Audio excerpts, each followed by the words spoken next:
Hello students, welcome back.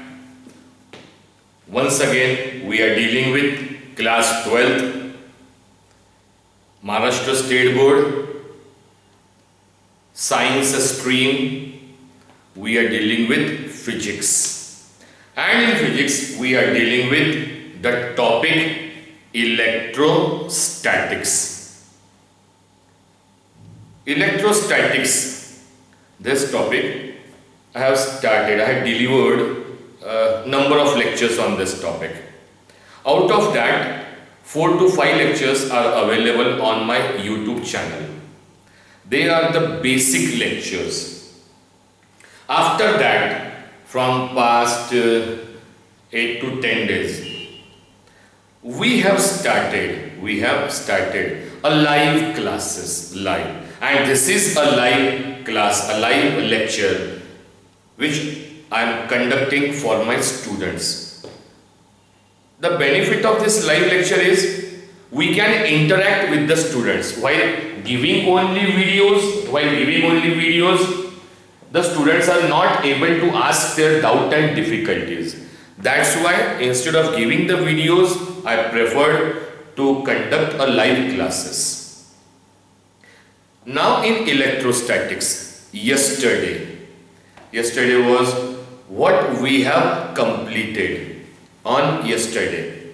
Before that, we were on the topic electric potential, dipole, all the things. We have completed yesterday for spherical shell, then sphere of a charge, all were the potential at a point due to a spherical shell, potential at a point due to a sphere of a charge, Then yesterday we studied the shape. We studied the most important topic known as an equipotential surfaces. Equipotential surface मतलब क्या होता है? वो surface जिसके हर point पर potential same हो. ये कल के लेक्चर में हम डिलीवर किए और लास्ट में मैंने बड़ा गजब सिखाया. हर वो सरफेस इक्विपोटेंशियल है जिस पे चार्ज स्टेबल हो गया, जिस पे चार्ज रुका हुआ है. मतलब क्योंकि चार्ज कहां से कहां मूव करता है, चार्ज किधर से किधर मूव करता है, तो कोई भी चीज anything flows from high potential to low potential, किधर से किधर, हाई टू लो. लेकिन कल हमने कुछ बेसिक सीखा, हमने एक तरीका सीखा कि लो पोटेंशियल वाले चार्ज को मूव कराना, किधर, हाई पोटेंशियल. क्योंकि वो तरीका मुझे वैन डी ग्राफ जनरेटर में काम आने वाला, इसलिए समझाना, वो ध्यान में रखना बहुत इंपॉर्टेंट है. ये सब हम पढ़ चुके और ये आपके 12th क्लास में है और ये इनके सारे फॉर्मूलेज में आपको करवा चुका हूं. अब उसके बाद आज का लेक्चर द मोस्ट इंपॉर्टेंट, क्योंकि आज जो मैं कंसेप्ट समझाऊंगा वो कंसेप्ट आज हम पढ़ रहे हैं. देखिए, मास क्या बनाता है? हर वो चीज जिसके पास मास है वो ग्रेविटेशनल फील्ड बनाती है. हमने इस चैप्टर में पढ़ा चार्ज क्या बनाता है, इलेक्ट्रिक फील्ड. और लास्ट में हम जब पढ़ेंगे एंडिंग के चैप्टर्स में, इसी इलेक्ट्रिकल के पार्ट में, अब हम इलेक्ट्रिकल फील्ड से डील कर रहे हैं, उसके बाद मैग्नेटिक फील्ड से डील करना है. मैग्नेटिक फील्ड तो mass gravitational field, charge electric field, तो मैग्नेटिक फील्ड वो कैसे होता है, जब वो चैप्टर आएगा तब मैं डिसाइड करूंगा, तब मैं आप सबको वो चीजें बताऊंगा कि वो चीजें कैसे होती है. लेकिन एक बात का आपने ध्यान रखना है बहुत ध्यान से, कि हम जो कंसेप्ट इलेक्ट्रिक फील्ड में पढ़ेंगे, आप जो कंसेप्ट इलेक्ट्रिक फील्ड में पढ़ेंगे, वो ही कंसेप्ट यूज होने वाले हैं मैग्नेटिक फील्ड में भी सेम कंसेप्ट यूज होने वाले हैं।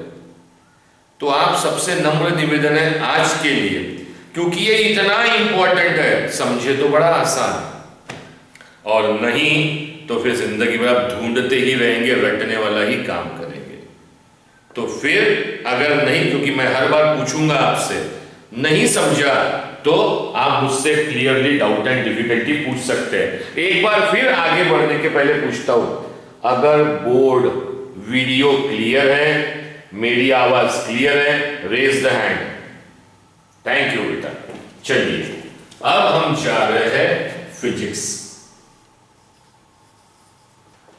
और देखिए बहुत इंपॉर्टेंट और बहुत अच्छा टॉपिक है, और बहुत सटीक तरीके से मैं आपको समझाऊंगा, बस आपने ध्यान देना है। टुडे इज 17th जून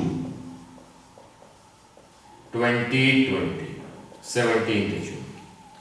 अब जरा इसको समझिए जो मैं समझाना चाहता हूं। हमने इलेक्ट्रोस्टैटिक्स चैप्टर में स्टार्टिंग में हमने सीखा, we have studied electric field. हमने सीखा बेटा इलेक्ट्रिक फील्ड।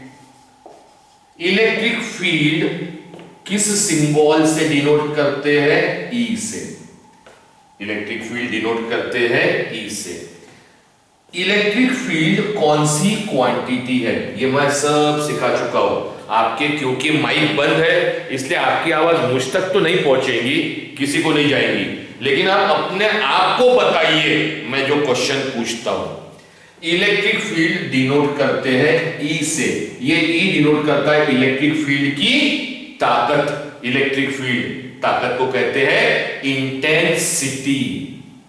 तो ये इलेक्ट्रिक फील्ड कहिए, इलेक्ट्रिक फील्ड इंटेंसिटी कहिए। बताइए ये कौन सी क्वांटिटी है, स्केलर या वेक्टर?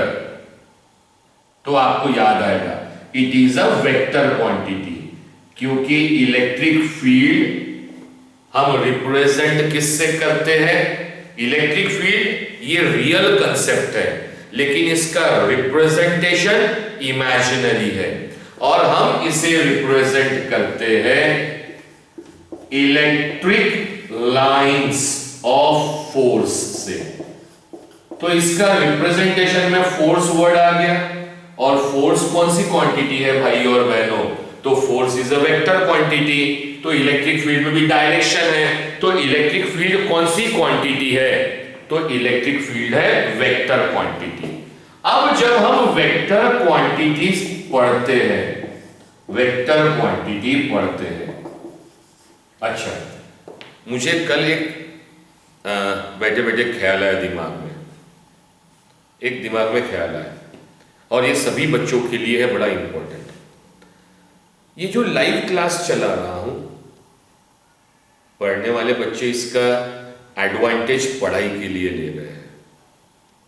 मैं जानता हूं मेरे पास सभी बच्चे पढ़ने वाले हैं, लेकिन हो सकते हैं एक्सेप्शंस और ऑलवेज देयर, जिनका पढ़ाई में मन नहीं लगता। तो या हमारे सुनने में कई लोगों की डिस्कशंस में आता है, सर बच्चे वीडियो आपके लाइव क्लास में या किसी लाइव क्लास में एंटर हो जाते हैं, वीडियो को मिनिमाइज कर लेते हैं और मोबाइल पे गेम खेलते बैठते हैं। अगर ऐसे कोई हो गए तो कोई मजबूरी नहीं है मेरी क्लास में एंट्री करने की, ये समझ जाइए, कोई मजबूरी नहीं है। इतनी मेहनत मैं आप लोगों के लिए कर रहा हूं, आपके करियर के लिए। तो my dear students, this is for you only. तो समझिए, इलेक्ट्रिक फील्ड ये वेक्टर क्वांटिटी है, वेक्टर क्वांटिटी। तो इसके पास मैग्नीट्यूड भी है, मैग्नीट्यूड, और साथ में है डायरेक्शन। इलेक्ट्रिक फील्ड का मैग्नीट्यूड कितना होता है? कितना होता है? It is given by 1/4 pi epsilon naught. है किसी को याद? Q upon R square, source charge के टर्म में, सोर्स चार्ज, टेस्ट चार्ज के टर्म में। E is given by force per unit charge, because force, अगर कोई भी चार्ज हम इलेक्ट्रिक फील्ड में डालते हैं तो वो फोर्स एक्सपीरियंस करता है, तो Q इंटू ई हो जाएगा, that is the value of force, Q into e. तो इलेक्ट्रिक फील्ड का मैग्नीट्यूड ये आ गया, ये हमने सबने पढ़ा हुआ है, सबने पढ़ा हुआ है, ठीक है, सबने पढ़ा हुआ है। आज इस इलेक्ट्रिक फील्ड को, ये मैग्नीट्यूड है मतलब उसकी वैल्यू है, ये वैल्यू कहां है वैल्यू, तो इन वैल्यू के लिए हमें मालूम चाहिए डिस्टेंस, इतने डिस्टेंस पर है एट दिस पॉइंट, ठीक है, उस पॉइंट पे इतनी इलेक्ट्रिक फील्ड होगी सोर्स चार्ज के कारण, ये ठीक है, हमने सीखा हुआ है। आज हम सीख रहे कि अगर एक सोर्स चार्ज अगर क्या बनाए, इलेक्ट्रिक फील्ड, क्या बनाए बेटा, इलेक्ट्रिक फील्ड, ये सोर्स चार्ज ने बनाया electric field, he makes the electric field, इस तरह से बना दिया उसने इलेक्ट्रिक फील्ड। अब सोर्स चार्ज पॉइंट हो सकता है, लाइन हो सकता है, स्फीयर हो सकता है, कुछ भी हो सकता है। सोर्स चार्ज ने ये बनाया इलेक्ट्रिक फील्ड। अब ये जो इलेक्ट्रिक फील्ड बनाया, ये कितनी बनाया, गिनना है, कितनी बनाया, कहां पर कितनी है उसके लिए फॉर्मूला, मुझे कहां पर कितनी नहीं, मुझे गिनना है ये इलेक्ट्रिक फील्ड है कितनी, what is the quantity of this electric field, इस इलेक्ट्रिक फील्ड को गिनना है, मेजर करना है, गिनना है, मेजर करना है। और मेजर करना है कोई भी चीज, वजन को जब मेजर करते हैं तो weight is a scalar quantity, weight is a scalar quantity.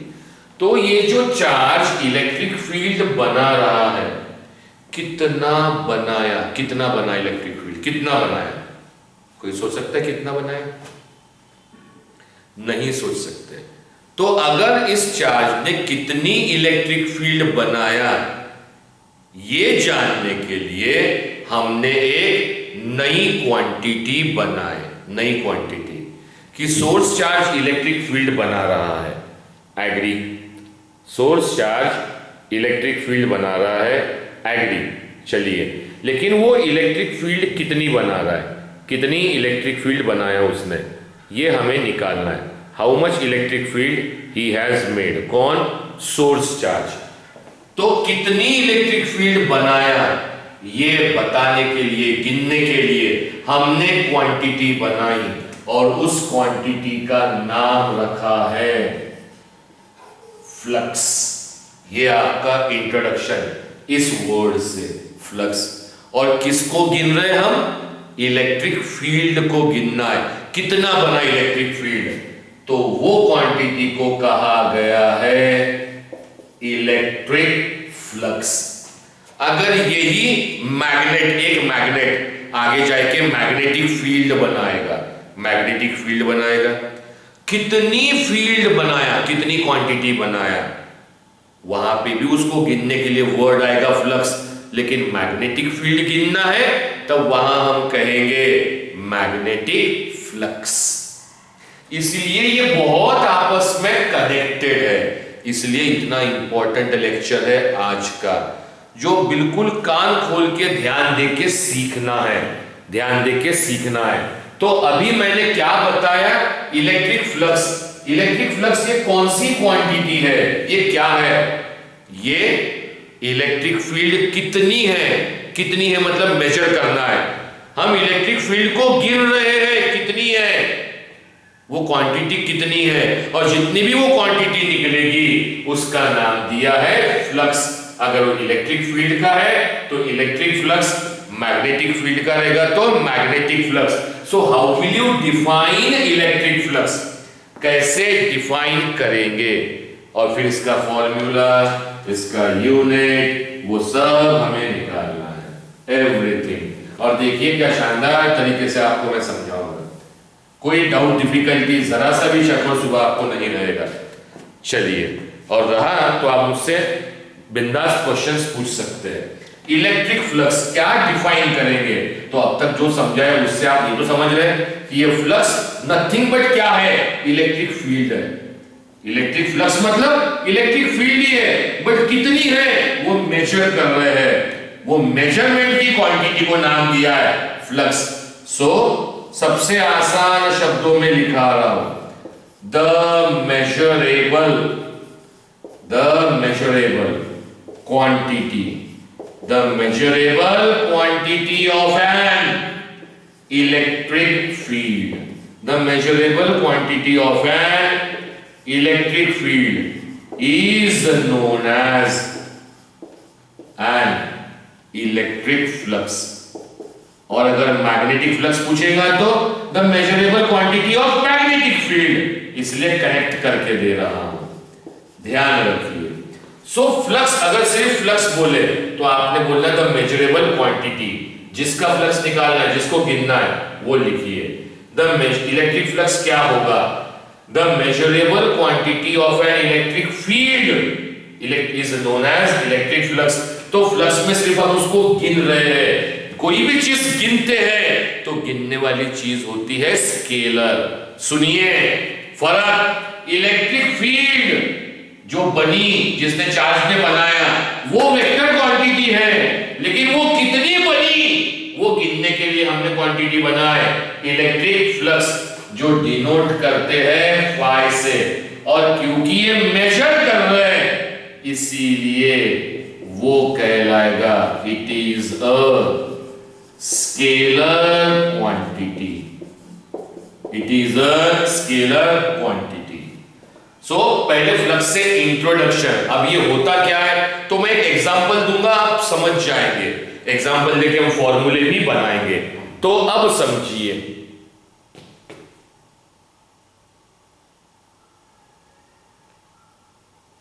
ये रिया का हाथ खड़ा है बेटा, जरा मैं पूछ लूं। हाँ मैं पूछ लेता हूं, माइक खोल देता हूं सबके।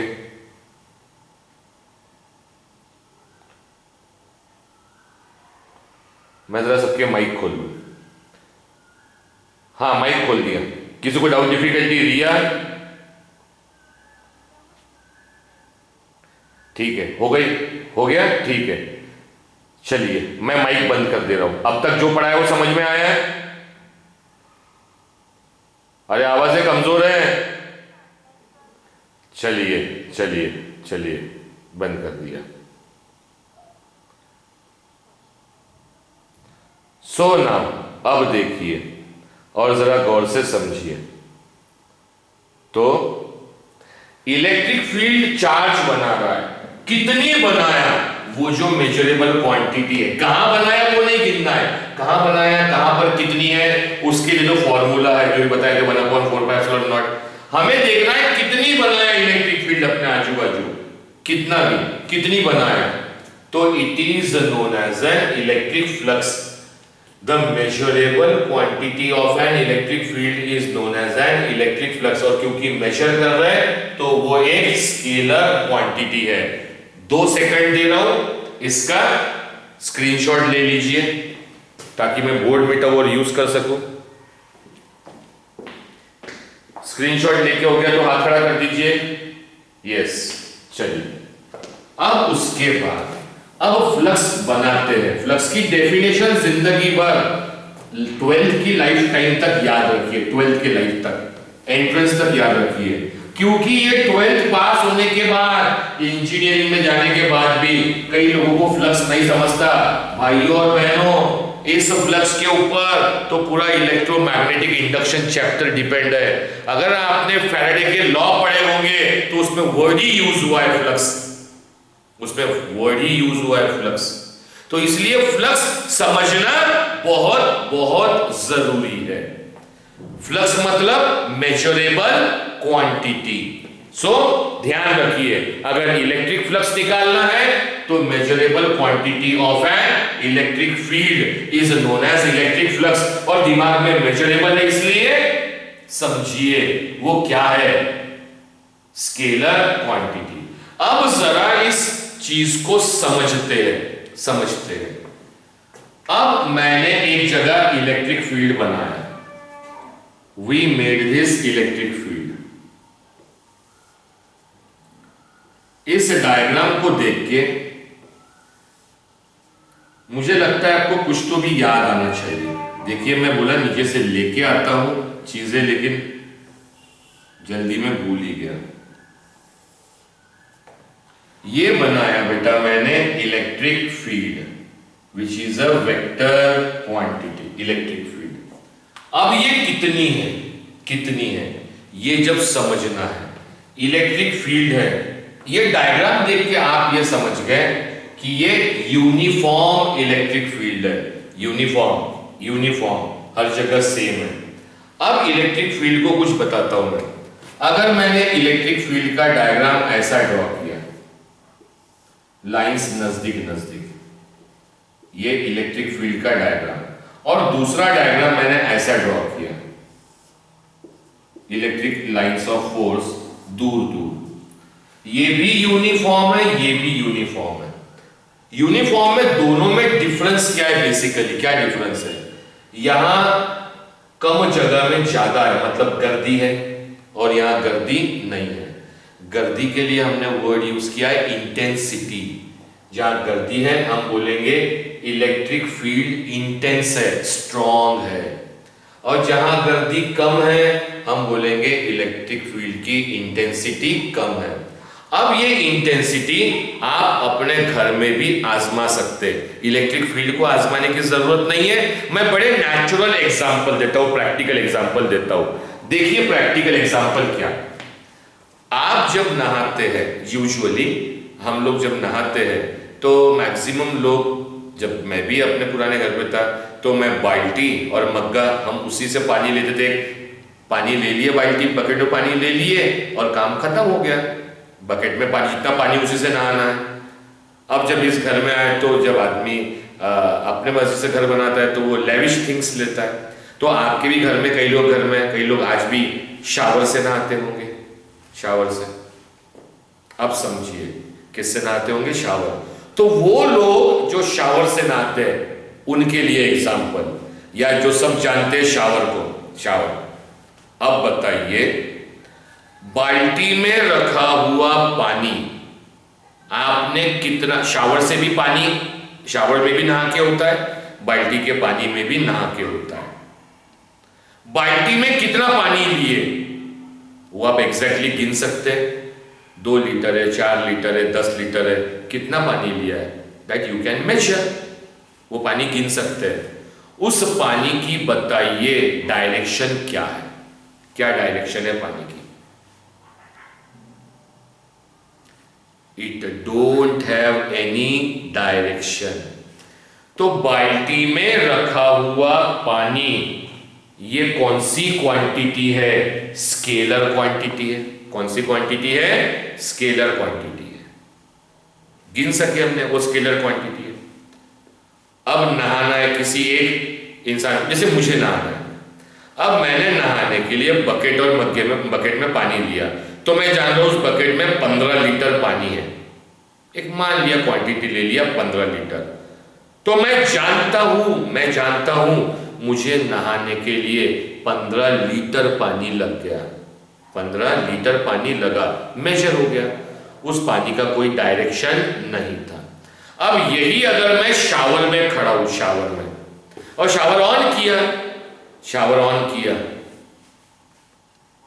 और बोला बताइए मुझे नहाने के लिए कितना लीटर पानी लगा?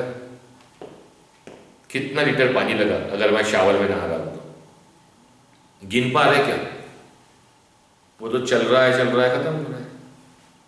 लेकिन मुझे उस शावर से निकलने वाले पानी, अब जरा उस शावर के, मैं बकेट में भी पानी था, उससे भी नहाना होता, शावर से भी पानी आ रहा है, उससे भी नहाना होता है।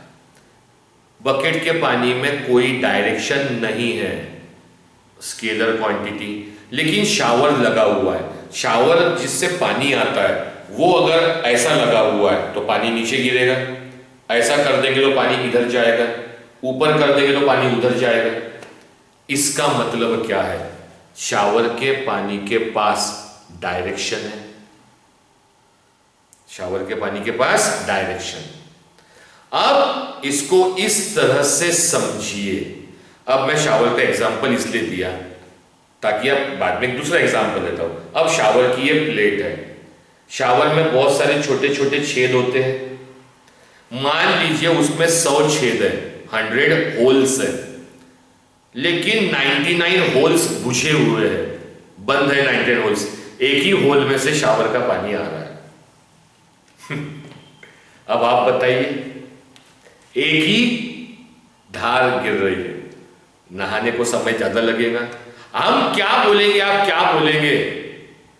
पानी की इंटेंसिटी कम है, पानी के पास इंटेंसिटी नहीं है क्योंकि एक ही धार हो रही है। और अगर वो 100 के 100 छेद होल्स खुले हुए तो हम क्या बोलेंगे?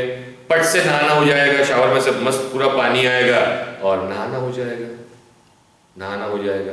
तो वो जो एक छेद से आ रहा है इंटेंसिटी कम पानी की, पूरे छेद से आ रहा है इंटेंसिटी ज्यादा। तो हमारा नहाना, हम नहा रहे हैं उस शावर में, कितना पानी यूज कर रहे हैं? अब आगे तो चलिए, अब शावर में से मैं जब नहा रहा हूं तो मैंने बकेट में जब नहाया, बकेट मग्गे से जब नहाया तो मुझे मालूम है 15 लीटर पानी लगा। मैंने नहाने के लिए बोला, नहाने के लिए पानी, नहाने के लिए पानी। नहाना मतलब जो पानी मैं अपने नहाने के लिए यूज कर रहा हूं, मतलब वो पानी जो मेरे बॉडी को साफ कर रहा है, उस पानी की बात कर रहा हूं यहां पर। अब शावर से जब मैं नहा रहा हूं तो मुझे कितना पानी लगा, शावर से नहाने में कितना पानी खर्चा हुआ। अब यार इसका हाथ खड़ा हो गया सितांगी गुप्ता का।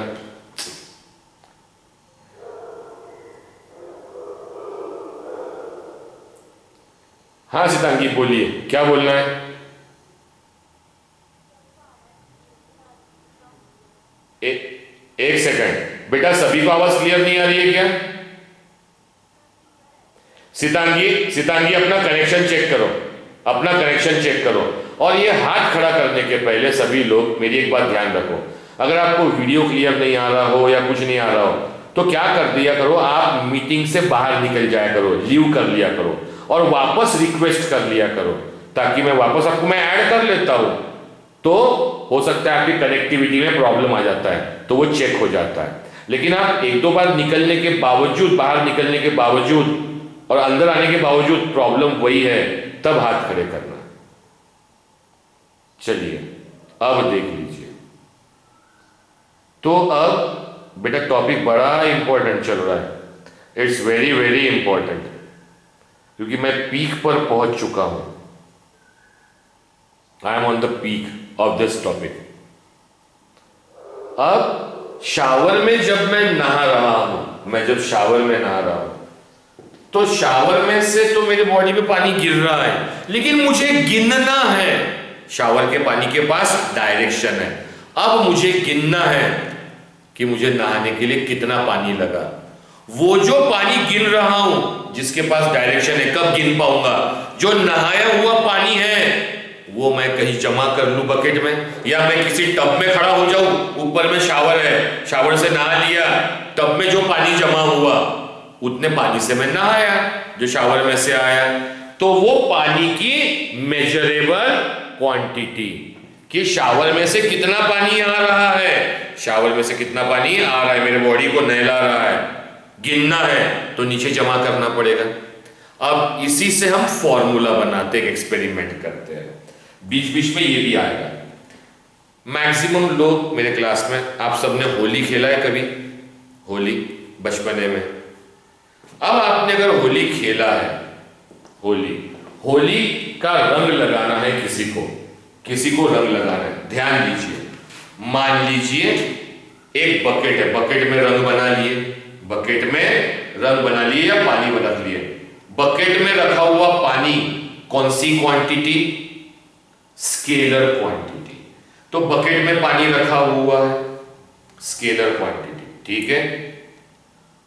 अब उस पानी को हमने पिचकारी में, अब बकेट के पानी के पास कोई भी डायरेक्शन नहीं है, जिस जगह रख दोगे वैसे ही रूप लेगा पानी, तो उस पानी के पास कोई भी डायरेक्शन नहीं है।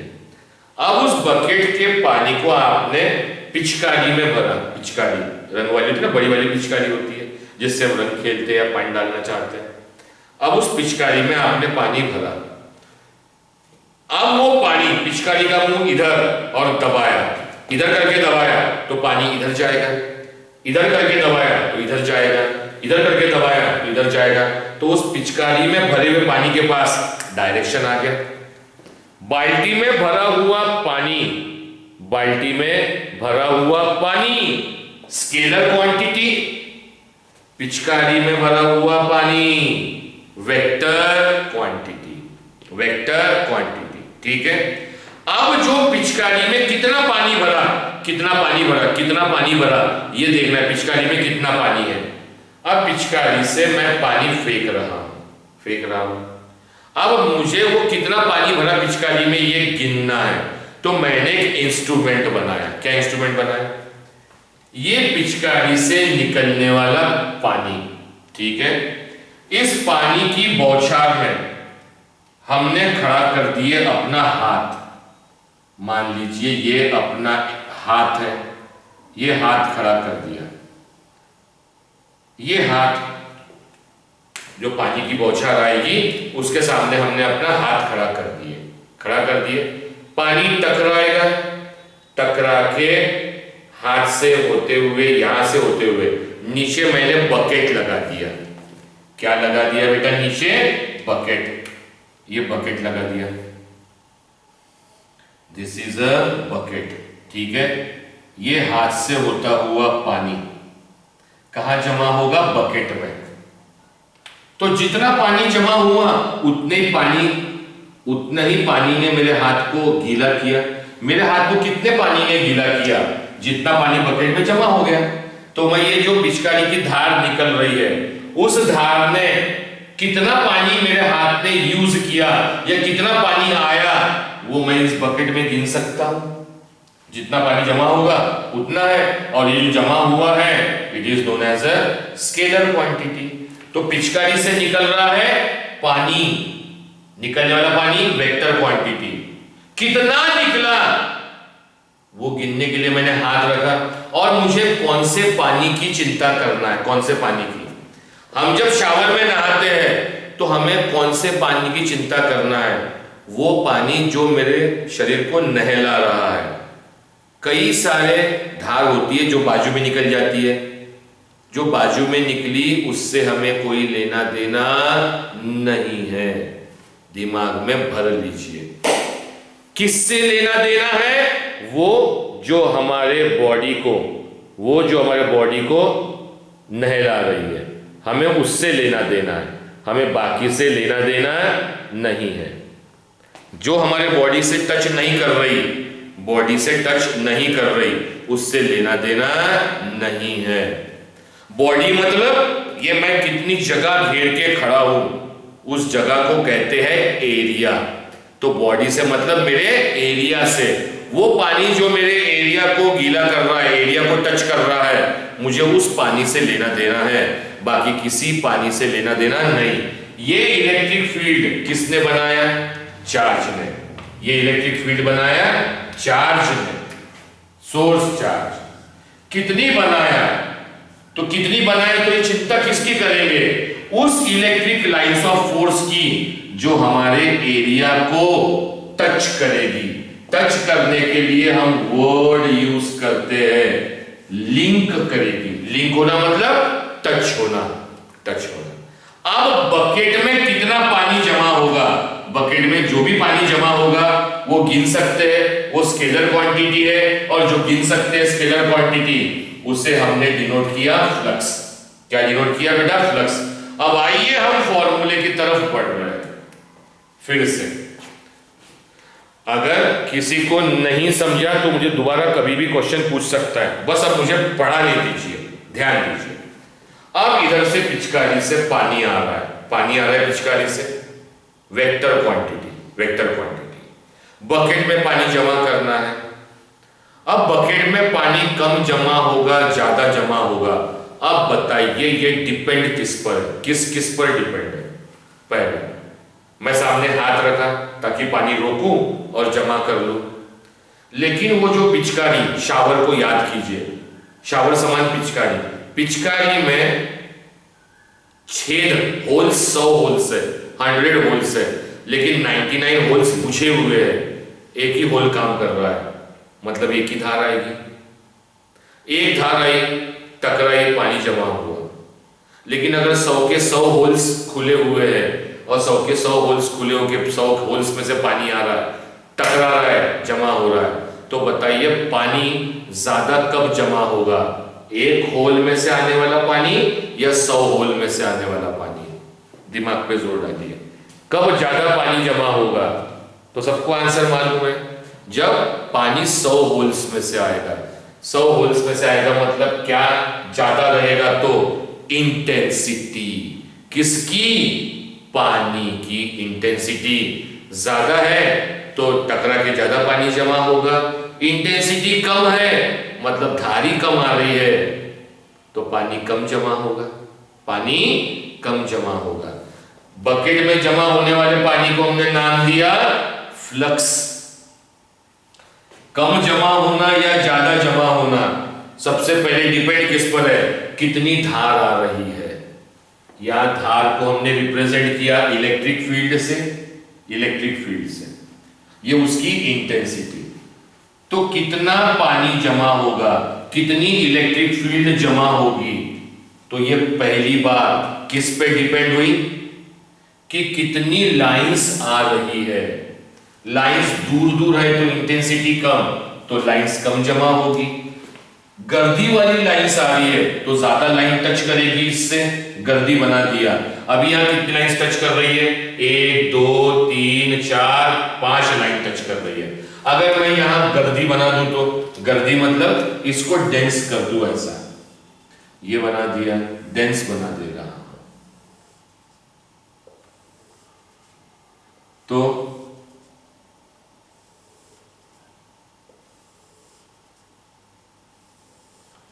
अब बताइए कितनी लाइंस टच हो रही है? 1 2 3 4 5 6 7 8 9 10 11। जब गर्दी कम थी तो 5, गर्दी बढ़ गई तो 11 लाइन टच हुई तो 11 धार टच हुई हाथ से, तो पानी या 11 धार का बनेगा, जमा होगा। 5 धार टच होंगी तो 5 ही धार का जमा होगा।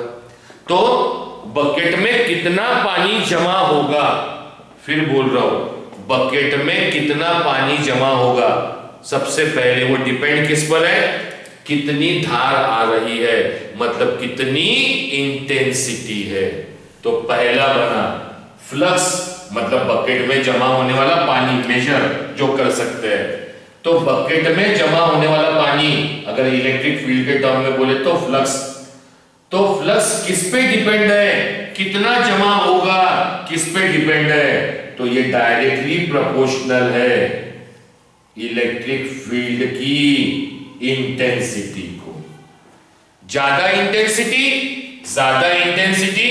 ज्यादा लाइन है, ज्यादा इंटेंसिटी, ज्यादा पानी।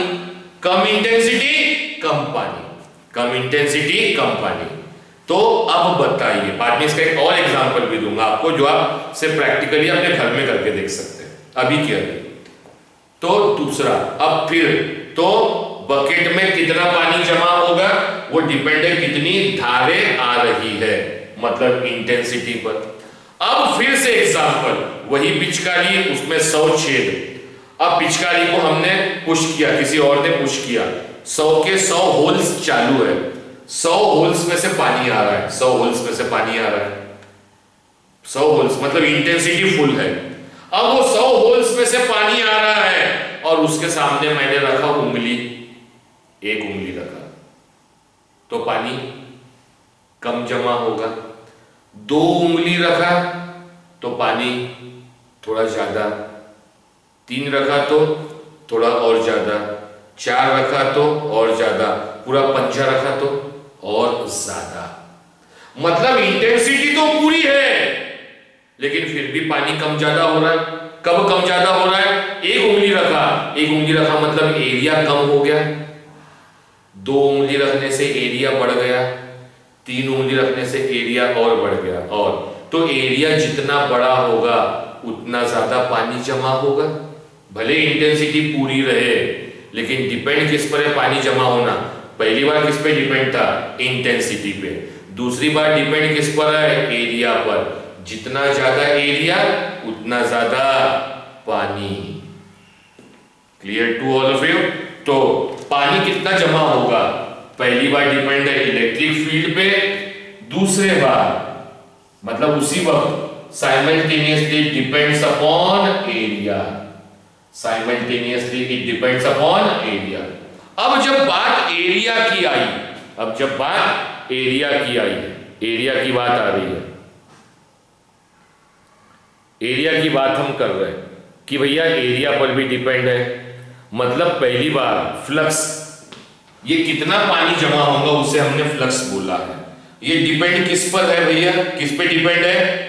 कितनी धारें आ रही है, इंटेंसिटी पर।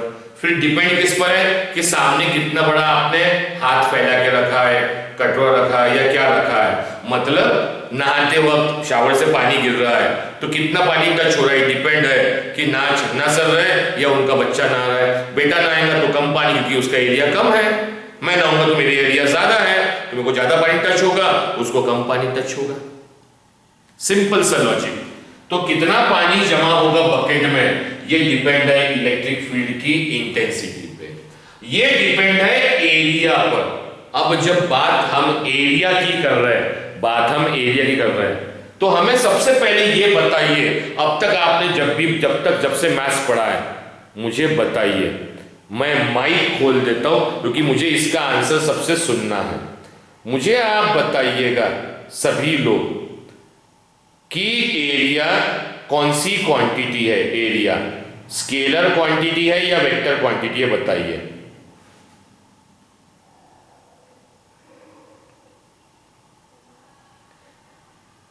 वेक्टर। अच्छा, वेक्टर क्वांटिटी कौन बोल रहा है? जरा नाम बता सकते हैं? सुचिता, ठीक है। सुनिए, यही मैं आंसर जानना चाहता था। सुनिए, अब मैं माइक बंद कर रहा हूं। सबको मेरी आवाज क्लियर है ना बेटा? वीडियो क्लियर है ना? अब तक जो समझाया वो समझ में आया है? अब देखिए मैं क्या प्रूफ करना चाहता हूं। अब देखिए मैं क्या प्रूफ करना चाहता हूं, उसको जरा देखिएगा जो मैं प्रूफ करना चाहता हूं। म्यूट कर दिया आप सबको। अब सुनिए। अब एरिया कौन सी क्वांटिटी है, जरा ध्यान देके सीखिएगा। तो एरिया ये एक वेक्टर क्वांटिटी है। Area is a vector quantity.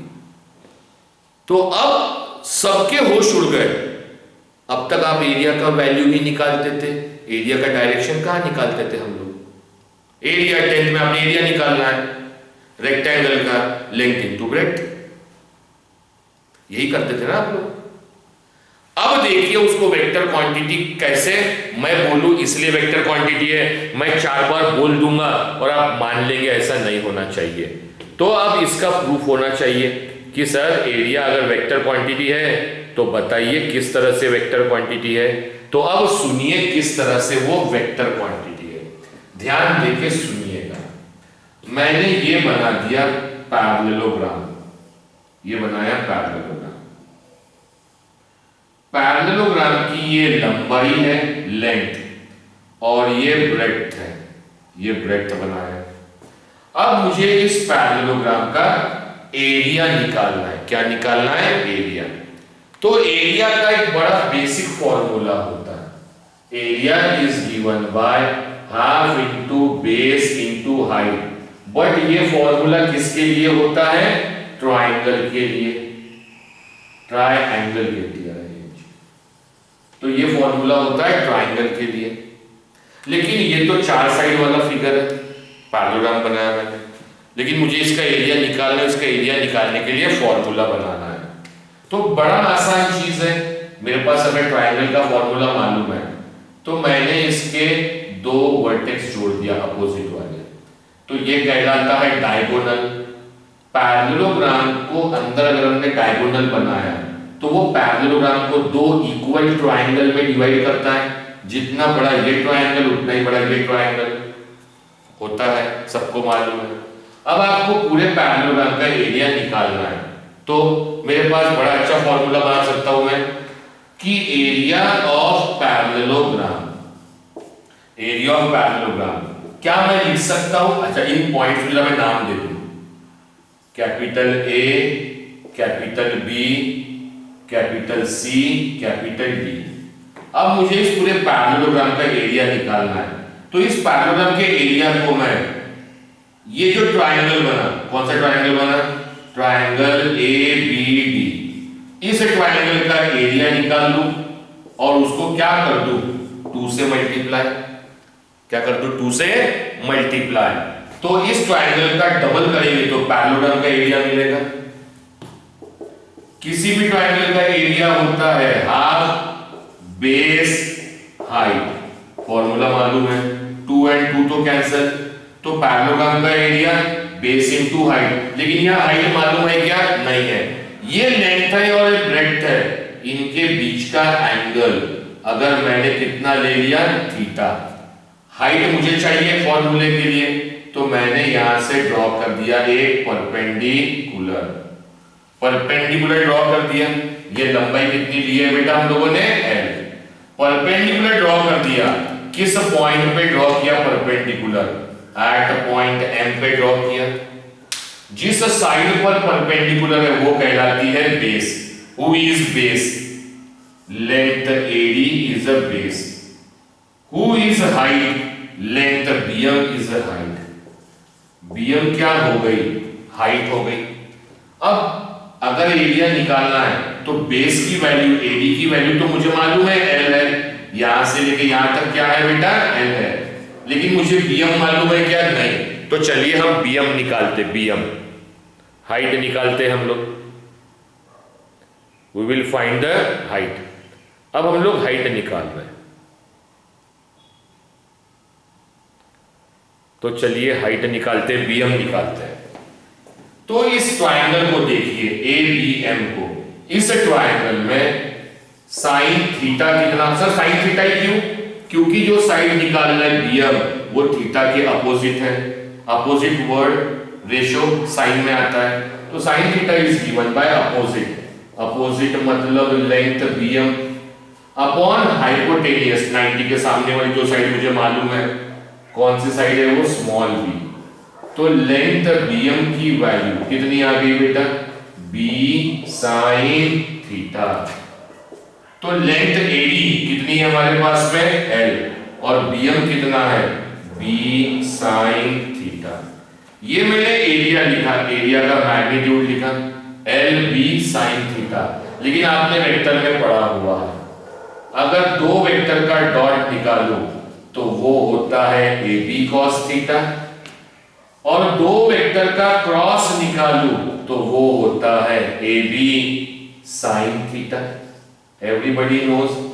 मतलब जब मैग्नीट्यूड में साइन की टर्म आए, मैग्नीट्यूड में साइन की टर्म आए तो वो क्रॉस प्रोडक्ट होता है, और मैग्नीट्यूड में कॉस की टर्म आए तो डॉट प्रोडक्ट। बताइए यहां पर क्या है? साइन। साइन है मतलब लेंथ का क्रॉस प्रोडक्ट ब्रेड्थ से, क्योंकि लेंथ को भी डायरेक्शन है, ब्रेड्थ को भी डायरेक्शन है। और दो वेक्टर का क्रॉस प्रोडक्ट, दो वेक्टर का क्रॉस हमेशा तीसरा जो वेक्टर मिलता, तीसरा जो टर्म मिलता वो भी वेक्टर ही होता। दो वेक्टर का डॉट करोगे तो आंसर स्केलर, दो वेक्टर का क्रॉस करोगे तो आंसर वेक्टर। और ये बना फॉर्मूला एरिया का। और इस फॉर्मूले से जो मैंने सिखाया, तो अभी हमने क्या प्रूफ कर लिया कि एरिया कौन सी क्वांटिटी है? Vector quantity. वेक्टर क्वांटिटी है तो उसके पास मैग्नीट्यूड भी होगा और डायरेक्शन भी होगा। सो अभी हमने प्रूफ किया कि एरिया कौन सी क्वांटिटी है? Vector quantity. माइक खोल रहा हूं, सबको पूछ रहा हूं, सभी लोगों को प्लीज प्रॉपरली आंसर करना, क्योंकि ये समझना बहुत इंपॉर्टेंट है बेटा, प्लीज। चलिए बताइए, समझ में आया या नहीं आया? तो एरिया कौन सी क्वांटिटी हो गई, जल्दी बताइए। वेक्टर क्वांटिटी हो गया। अगर आप इसका स्क्रीनशॉट निकालना चाहे तो निकाल सकते हैं, स्क्रीनशॉट निकालना चाहे तो निकाल सकते हैं, निकाल लीजिए, क्योंकि मैं अभी ये मिटा रहा हूं। निकालना चाहे तो निकाल सकते हैं, स्क्रीनशॉट हो गया निकाल के। चलिए अब मैं उसको मिटाता हूं। तो एरिया हो गई वेक्टर क्वांटिटी।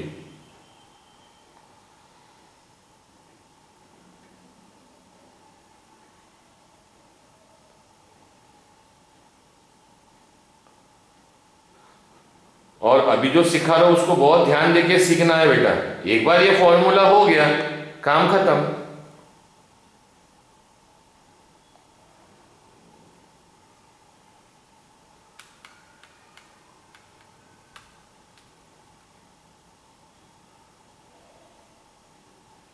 चलिए अब देख लीजिए आगे। अब ये मिटा दे रहा हूं,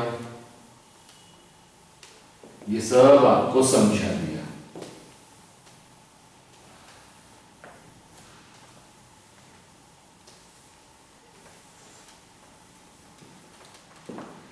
तो चलिए फिर से हमारे एग्जांपल पर, बाल्टी में पानी कितना जमा होगा, ये डिपेंड किस पर है, किस पर डिपेंड है?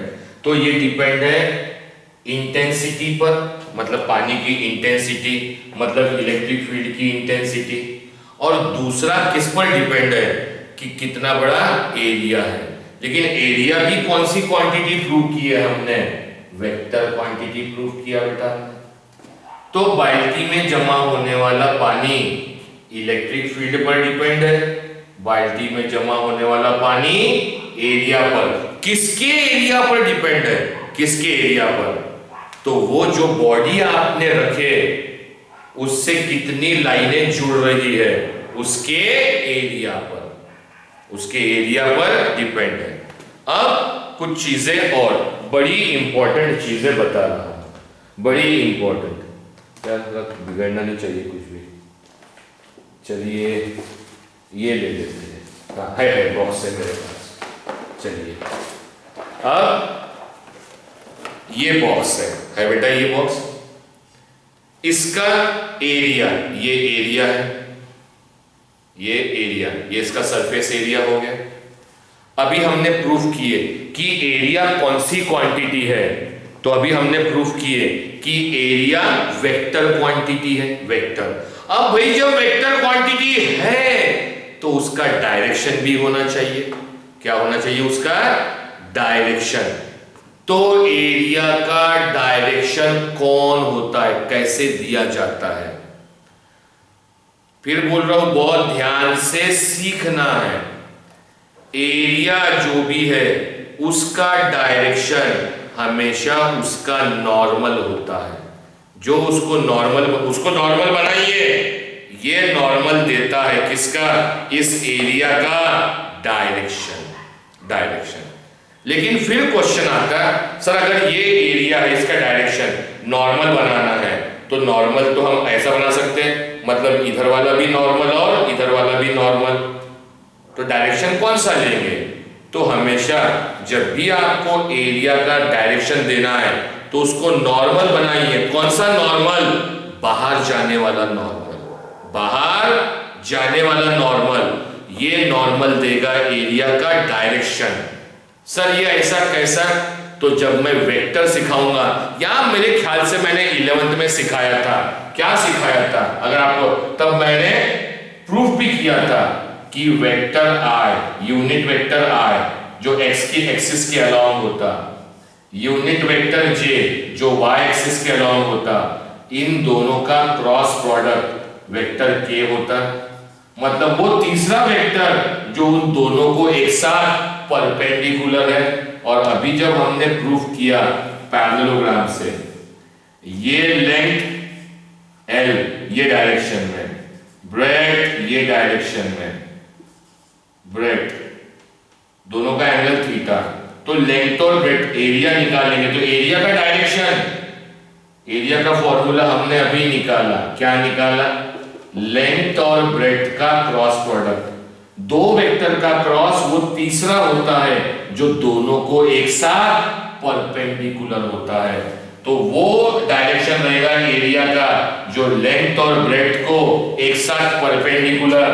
तो मान लो लेंथ एक्स एक्सिस पर है और ब्रेथ वाई एक्सिस पर है। लेंथ कौन से एक्सिस पर है? एक्स एक्सिस पर, और ब्रेथ वाई एक्सिस पर। ये लेंथ है, ये ब्रेथ है। तो लेंथ और ब्रेथ का क्रॉस एरिया होगा, वो एरिया कहां होगा? डायरेक्शन ऑन जेड एक्सिस, ये होगा एरिया। और ये जेड एक्सिस कहां होता है? क्योंकि ये बोर्ड है, जबकि जेड कहां होता है? अगर ये लेंथ है, ये ब्रेथ है, तो ये डेप्थ जो अंदर या बाहर निकल रही है, ये डेप्थ कहलाती है थर्ड एक्सिस, जेड एक्सिस।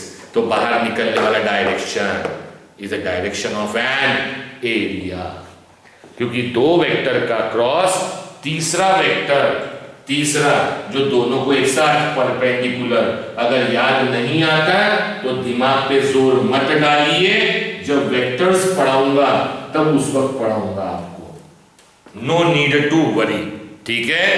तो एरिया ये वेक्टर है, इस बॉक्स का ये सरफेस एरिया है बेटा।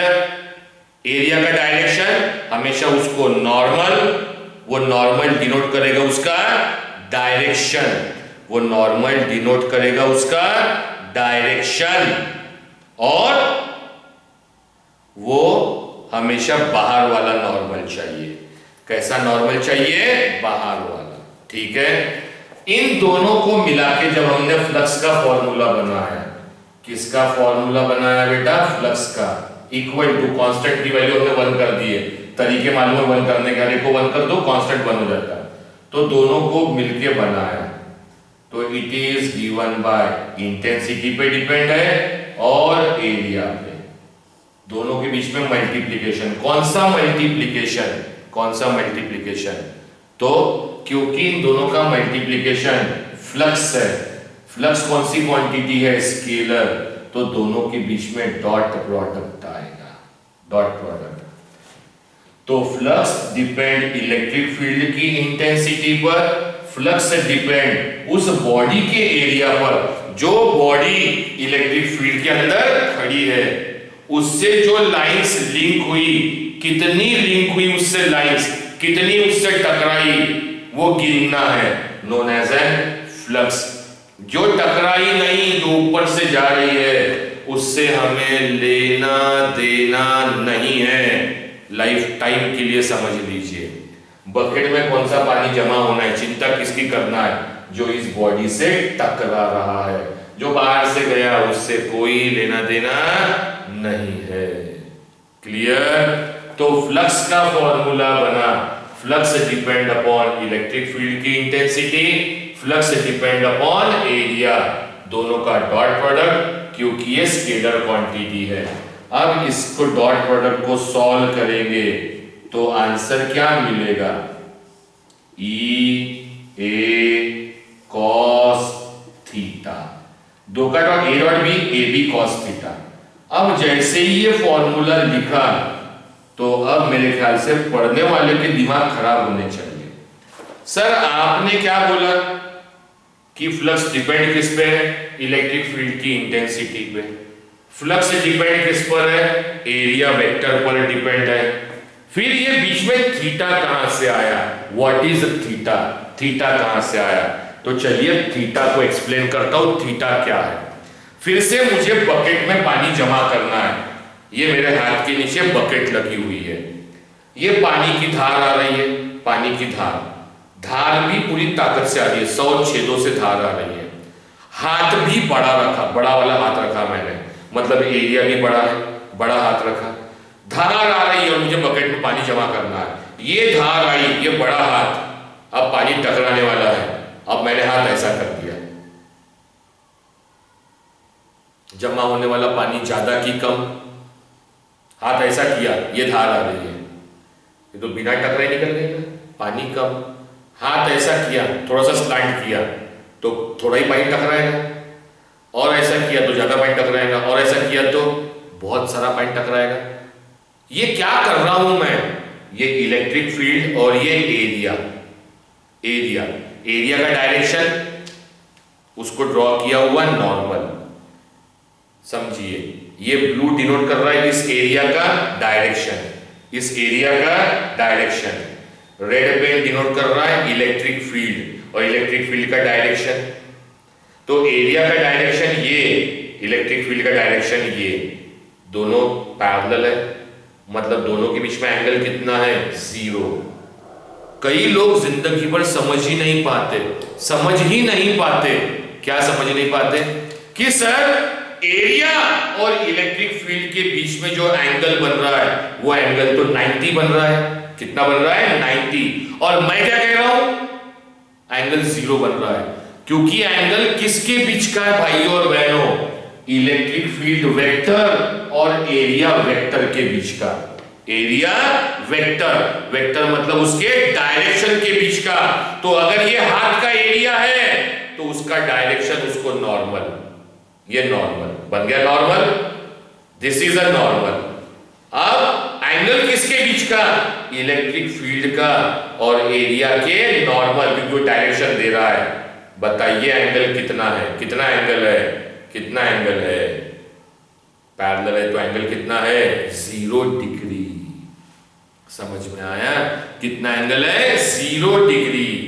अगर हाथ ऐसा होता, ऐसा हाथ होता, हाथ ऐसा होता तो पानी टकराता नहीं, पानी जमा नहीं होता। तो एंगल कितना बना? कितना एंगल बना? तो ये वाला वेक्टर नॉर्मल एरिया का और ये इलेक्ट्रिक फील्ड, तो बताइए एंगल कितना बना? 90 डिग्री।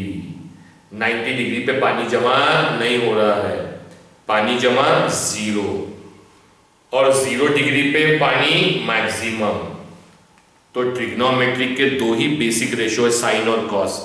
दोनों में से बताइए 0 डिग्री पे पानी जमा हो रहा है मैक्सिमम, 0 डिग्री के लिए कौन से रेशो की वैल्यू मैक्सिमम है? तो सबको मालूम है, sine 0 degree is 0 and cos 0 degree is 1। तो 0 डिग्री के लिए कौन से रेशो की वैल्यू मैक्सिमम है? कॉस की। इसलिए यहां पे रेशो कौन सा आया है? कॉस। क्योंकि कॉस इसलिए आया, ये हाथ मतलब एरिया, इसका डायरेक्शन ड्रॉ किया हुआ नॉर्मल, ये आने वाला पानी इलेक्ट्रिक फील्ड का डायरेक्शन। एंगल कितना है? जल्दी बताइए, जल्दी। 0।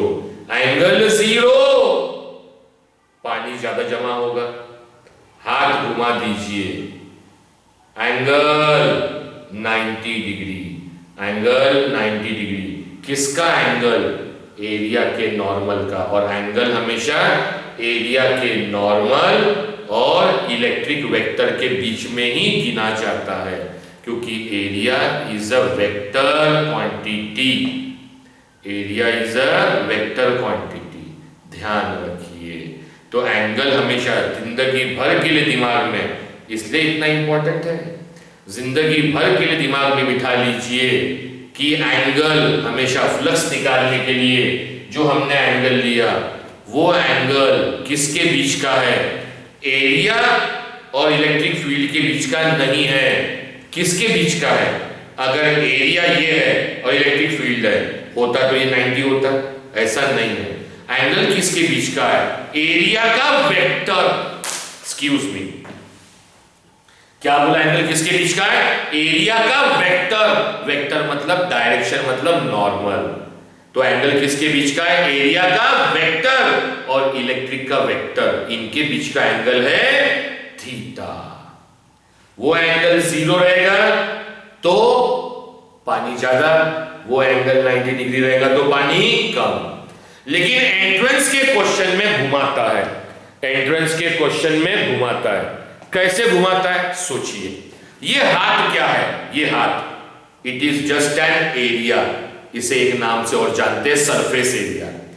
क्या कहते हैं? सरफेस। अब दो भाषाओं में मैं बोल रहा हूं, पढ़ने वाले बच्चे जो एंट्रेंस की सोच रहे हैं उनके लिए इतना डीप ले जा रहा हूं। ये हाथ का ये सरफेस एरिया 10 में पढ़ा है, ये सरफेस एरिया, और इस एरिया का ये डायरेक्शन, मतलब इसे कहेंगे, नीले पेन से रिप्रेजेंट करता हूं, ये वाला सरफेस एरिया, और ये कहलाएगा एरिया वेक्टर। क्या कहलाएगा? Area vector. एंगल हमेशा किसके बीच का लेना है? मैं माइक खोलूंगा तो बड़ा कचरा हो जाता है। एंगल किसके बीच का लेना है? एरिया वेक्टर और इलेक्ट्रिक फील्ड। लेकिन एग्जाम में क्या बोलता है? The angle between surface area, the angle between surface area and electric field is 90 degree. The angle between surface area and electric field is 90 degree. तो हम पट से क्या कर लेते हैं? थीटा की वैल्यू 90 रखते हैं, 0 कर लेते हैं, जबकि थीटा सरफेस एरिया और इलेक्ट्रिक फील्ड के बीच का एंगल नहीं है। उसने भले ही एग्जाम में ध्यान देना है क्या बोला, angle between surface area and electric field, लेकिन एंगल थीटा वो नहीं है। अगर सरफेस एरिया और इलेक्ट्रिक फील्ड में 90 बन रहा है तो हमने लेना है उसका एरिया वेक्टर। इनके बीच में, हाथ और पेन के बीच में 90, लेकिन एरिया वेक्टर और इसके बीच में कितना? 0। सीबीएसई क्वेश्चन सही है, 0। तो सरफेस एरिया से 90 बनेगा, सरफेस एरिया से 90 बनेगा तो उसके वेक्टर से 0 बनेगा, और सरफेस एरिया से 0 बनेगा तो उसके वेक्टर से 90, और हमें एंगल एरिया के वेक्टर से ही लेना है, एरिया के वेक्टर से लेना है। तो बाल्टी में पानी जमा होना डिपेंड हो गया इलेक्ट्रिक फील्ड की इंटेंसिटी, डिपेंड है एरिया और इन दोनों की, इलेक्ट्रिक फील्ड का वेक्टर और एरिया के वेक्टर के बीच के एंगल पर। And this is the formula for flux, this is the formula for flux. Flux मतलब, फ्लक्स कौन सा फ्लक्स है? ये इलेक्ट्रिक फ्लक्स। इलेक्ट्रिक फ्लक्स मतलब इलेक्ट्रिक फील्ड को गिनना। कौन सी इलेक्ट्रिक फील्ड गिनना है? वही इलेक्ट्रिक फील्ड गिनना है, वही इलेक्ट्रिक फील्ड गिनना है जो इस एरिया से टच हो रही है। मुझे नहाने में कितना पानी लगा शावर से, तो वही पानी गिनना है जिससे मेरी बॉडी गीली हुई है। जो पानी बाहर गया, मेरे से दूर जा रहा है, उससे कोई लेना देना नहीं है।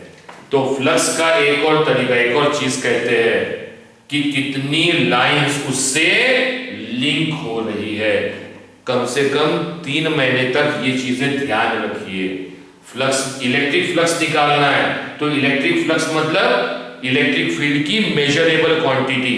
बट कौन से इलेक्ट्रिक फील्ड की मेजरेबल क्वांटिटी? वो इलेक्ट्रिक फील्ड जो इस एरिया से लिंक हुई है, वो इलेक्ट्रिक फील्ड जो इस एरिया से लिंक हुई है। जो लिंक नहीं हुई उससे हमें कोई लेना देना नहीं है।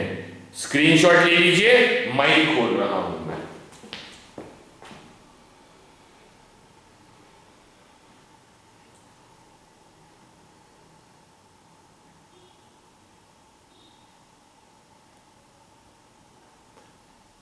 सबके माइक खोल दिया बेटा, लेकिन आप अपने माइक का कंट्रोल अपने हाथ में रखिए, म्यूट रखिए। जब क्वेश्चन पूछूंगा तभी आपने आंसर देना। समझ में आया या नहीं आया?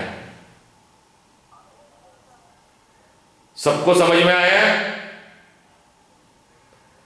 याद रहेगा 3 महीने?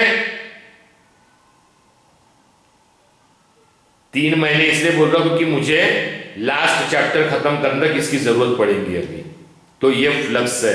फ्लक्स मतलब जिस चीज का फ्लक्स निकालना है, इलेक्ट्रिक का फ्लक्स निकालना है, तो इलेक्ट्रिक में मतलब इलेक्ट्रिक फील्ड की मेजरेबल क्वांटिटी। लेकिन कौन से इलेक्ट्रिक फील्ड की मेजरेबल क्वांटिटी? वही इलेक्ट्रिक फील्ड जो उस एरिया को टच करके जा रही है। जो टच नहीं करती उससे लेना देना नहीं है। Any doubt to anybody?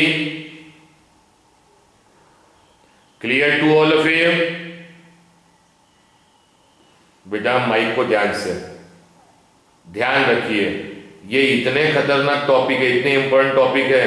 ये तो मेरी हिम्मत है कि मैं पढ़ा दे रहा हूं लाइव क्लास में, आपको शक्ल देखे बिना। उम्मीद करता हूं बार बार पूछो ताकि आपको समझ में आया कि नहीं आया। मजबूरी में हाँ या ना मत बोलिए, हाँ मत बोलिए। समझ में आया तो हाँ, नहीं आया तो ना। मेरा काम है 50 बार समझाऊंगा। समझ में आया?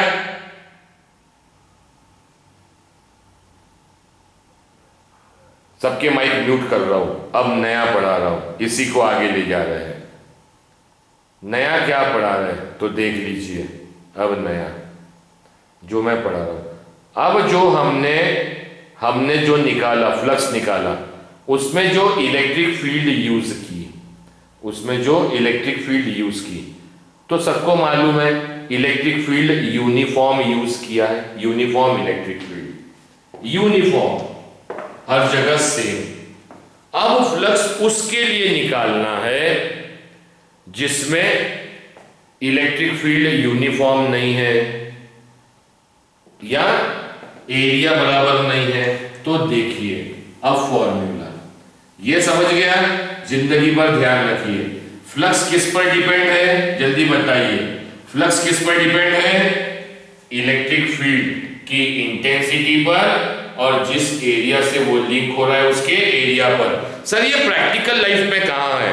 पानी, पिचकारी, शावर, ये बता दिया। एक और एग्जांपल देके बताता हूं तो दिमाग के पट और खुल जाएंगे। अभी आप जिस कमरे में बैठे हैं, अभी आप जिस कमरे में बैठे हैं, जिस कमरे में बैठे हैं वहां लाइट चालू होगा, ठीक है। अब वो कमरा अकेला कमरा, मान लीजिए आपका स्टडी रूम है, ठीक है। आपने डिस्टरबेंस नहीं होना चाहिए इसलिए दरवाजे खिड़कियां बंद करके रखें, दरवाजे खिड़कियां बंद करके रखें। अभी बज गए 12:25 पर, मतलब ये दिन का समय है और कमरा है जो आपका अंदर है, ठीक है। घर के अंदर कमरा है, ऐसा अलग से अलग कमरा है, खिड़की दरवाजे बंद है, आप शांति से पढ़ना चाहते हैं। अब सडनली घर की लाइट चली गई। क्या चली गई बेटा? सडनली घर की लाइट चली गई, लाइट चली गई, कमरे में धूप अंधेरा हो गया। आप सबसे पहला काम क्या करेंगे? जरूरत तो लाइट की है देखने के लिए, तो सबसे पहला काम क्या करते हैं? हम खिड़की खोलते हैं, खिड़की खोलते हैं। अब बाहर लाइट तो बहुत सारी है, सन से आने वाली लाइट तो इनफाइनाइट है। अब हमने कमरे के अंदर पढ़ने के लिए जो लाइट चाहिए, हमने छोटी खिड़की खोले। अब वो लाइट अंदर कितनी आएगी, अंदर लाइट कितनी है कमरे में, अंदर में लाइट कितनी आना, ये डिपेंड किस किस पर है, किस किस पर डिपेंड है। तो सबसे पहले अगर आसमान साफ है, सूरज क्लियर दिख रहा है, वहां से आने वाली रेज बराबर है, तो लाइट अंदर ज्यादा आएंगी। अगर पूरे बादल ढके हुए, बरसात का मौसम है और काले बादल छाए हुए, सूरज की लाइट्स हमारे अर्थ तक नहीं पहुंच रही, तो कमरे में लाइट कम आएंगी। इसका मतलब कमरे के अंदर लाइट आना ये डिपेंड किस पर है कि सन से आने वाली इंटेंसिटी अर्थ तक कितनी है, उस पर डिपेंड है। दूसरा किस पे डिपेंड है? लाइट आने के लिए हम खिड़की खोलते हैं, खिड़की आपने छोटी सी खोली तो लाइट कम आएगा, खिड़की बड़ी खोली तो लाइट ज्यादा आएगा, पूरी खिड़की खोल दिए तो और लाइट आएगी। खिड़की, दरवाजे, दीवार तोड़ डालो और अब देखो लाइट कितनी आएगी। तो लाइट का अंदर आना डिपेंड किस पर हुआ कि आपने कितना झरोखा, कितना ओपन किया। जितना एरिया बढ़ाते जाएंगे उतनी ज्यादा लाइट आते जाएगी, उतनी ज्यादा लाइट आएगी। क्लियर? तो डिपेंड करता है इंटेंसिटी पर और एरिया पर और दोनों के बीच के एंगल पर। सर दोनों के बीच के एंगल पर कैसे क्या डिपेंड करेगा? तो मान लीजिए अभी दिन के नहीं, रात के 12:30 बजे है, 12:30 बजे है और खिड़की खोले है कि लाइट की राह देख रहे हैं, आएंगी क्या? नहीं। क्यों? सब बोलेंगे सन से लाइट आ ही नहीं रही, ऐसा बोलेंगे क्या? सन से लाइट आ रही है लेकिन हमारा डायरेक्शन उसके अपोजिट पे है, दिन कहीं और है, तो हमारा एंगल अलग बना हुआ है, इसलिए घर में लाइट नहीं आएंगी। एंगल पे भी डिपेंड है। यही एग्जांपल हम दे सकते हैं कि हम घर में बैठे हैं और गर्मी का मौसम है तो हम घर में कूलर लगा के आराम करते हैं, सडनली लाइट चली गई, क्या करते हैं हम सब लोग? खिड़की खोलते हैं, पर्दा सरकाते हैं। जितना ज्यादा आप सरकाएंगे, खिड़की खोलेंगे, हवा उतनी ज्यादा आएंगी, हवा उतनी ज्यादा।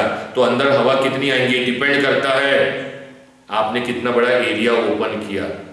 आपने पूरी खिड़की दरवाजे ओपन करके रख लिए। कई बार अपनी जिंदगी में आपने फील किया है कि आपने खिड़की दरवाजे ओपन किया, फिर भी आपके माँ बाप बोलते गर्मी हो रही है, हवा ही नहीं चल रही है, मतलब हवा बहुत स्लो है, हवा ही नहीं चल रही है।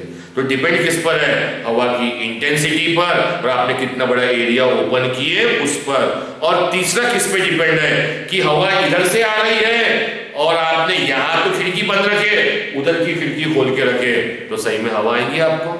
तो डिपेंड है हवा की इंटेंसिटी, कितना खिड़की खोले उस पे और उन दोनों के बीच के एंगल पर। ये तीनों चीजों पर डिपेंड है। उम्मीद करता हूं ये प्रैक्टिकल एग्जांपल समझ में आए होंगे। माइक खोल रहा हूं, प्रैक्टिकल एग्जांपल दे दिया बेटा मैंने, बोलिए समझ में आया या नहीं आया? याद रहेगा सबको?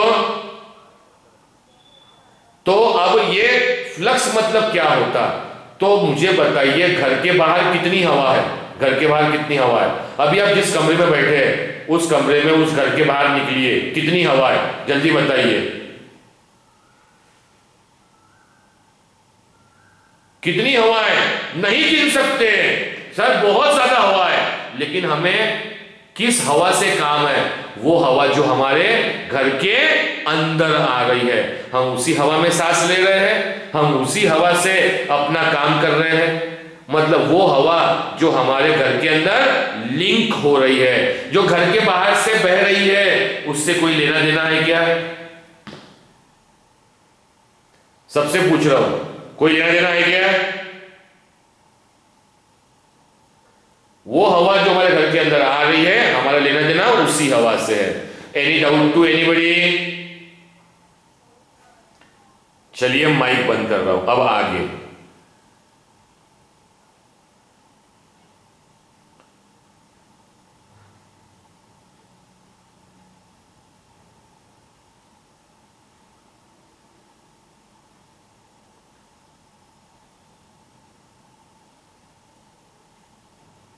अब हमने देखे इलेक्ट्रिक फील्ड यूनिफॉर्म है, तो उसके लिए फ्लक्स का फॉर्मूला ध्यान रखिए। फ्लक्स का फॉर्मूला E इलेक्ट्रिक फील्ड में E A cos थीटा, ठीक है। अब हमने एरिया बनाया, वो ऑब्जेक्ट लिया जिसका हर जगह एरिया सेम नहीं है, समझिए। और ये हमने समझा हुआ है, वर्क में यूज किया, कई बार यूज किया, आप सब समझते हैं कि हमने एक चार्ज लिया, दिस इज अ चार्ज, इसने इलेक्ट्रिक फील्ड बनाया, इधर इधर इधर, ये इलेक्ट्रिक फील्ड बनाया उसने, it makes this electric field. और आज मुझे आपसे कुछ इंपॉर्टेंट बातें भी करना है बेटा, वो जरा ध्यान देना है, मुझे याद दे देना। ये इलेक्ट्रिक फील्ड बनाया, अब ये इलेक्ट्रिक फील्ड बनाया, इसकी क्वांटिटी गिनना है कि लिंक कितनी हुई, तो बीच में कोई ना कोई एरिया बनाना पड़ेगा। तो अब मैंने एरिया बनाया, ये वाला, दिस इज द एरिया, ये बनाया। अब बताइए जो इससे लिंक हुआ वो गिनना है, known as a flux. Flux का फॉर्मूला क्या है? E A cos theta. ये फॉर्मूला क्या मैं यहां लगा सकता हूं क्या? लगा सकता हूं क्या? तो आंसर है नहीं लगा सकते।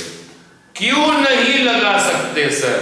इसलिए नहीं लगा सकते, ये formula uniform electric field, area और उन दोनों के बीच का एंगल हर जगह सेम होना चाहिए। कोई भी जगह ले लीजिए इलेक्ट्रिक फील्ड, जैसे ये मैंने बोला, कोई भी जगह मतलब जब हमने बनाए थे, ये इलेक्ट्रिक फील्ड बनाया बेटा,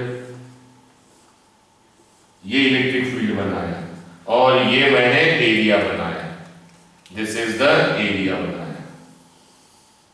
तो अगर मैं इस पॉइंट पर जाऊं, इस पॉइंट पर, इस पॉइंट पर, इस पॉइंट पर एरिया का direction normal, electric field area vector angle 0, इस पॉइंट पर जाऊं normal, area vector electric field, दोनों के बीच का एंगल 0। ये सरफेस है बॉडी का, ये नॉर्मल, फिर electric field area vector angle 0, तो हर जगह एंगल सेम है, हर जगह एंगल सेम है, इसलिए ये फॉर्मूला लगा सकते हैं। यहां देखिए, यहां अब ये बॉडी है, ये बॉडी का पॉइंट है बेटा, यहां पर एरिया का डायरेक्शन, तो ये बना दिया नॉर्मल, तो this is a area vector और ये इलेक्ट्रिक फील्ड का वेक्टर, ये दोनों के बीच का एंगल। जब बॉडी यहां है तो ये बन गया एरिया वेक्टर एंगल, यहां है तो एग्जैक्टली ये बन गया, यहां है तो ये एंगल हो गया, यहां है तो ये एरिया वेक्टर हो गया। तो हम क्या देख रहे हैं, हर जगह एंगल क्या हो रहा है, चेंज हो रहा है।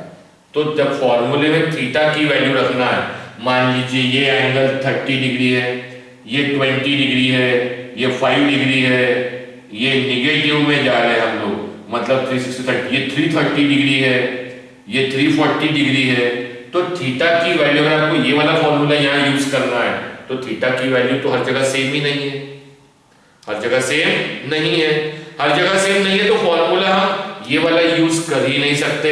और देखिए इलेक्ट्रिक फील्ड भी सेम नहीं है, क्यों सेम नहीं है, क्योंकि ये जो चार्ज है, ये जो चार्ज है, ये चार्ज से इस पॉइंट का नाम दिया मैंने, इस पॉइंट का नाम दिया A, इस पॉइंट का नाम दिया B। बताइए इलेक्ट्रिक फील्ड स्ट्रॉन्ग कहां पर है, ताकतवर कहां पर है, ये पॉइंट नजदीक है, electric field is inversely proportional to square of distance, distance कम इलेक्ट्रिक फील्ड स्ट्रॉन्ग, डिस्टेंस ज्यादा इलेक्ट्रिक फील्ड कमजोर। तो यहां पे इलेक्ट्रिक फील्ड की वैल्यू अलग, यहां इलेक्ट्रिक फील्ड की वैल्यू अलग।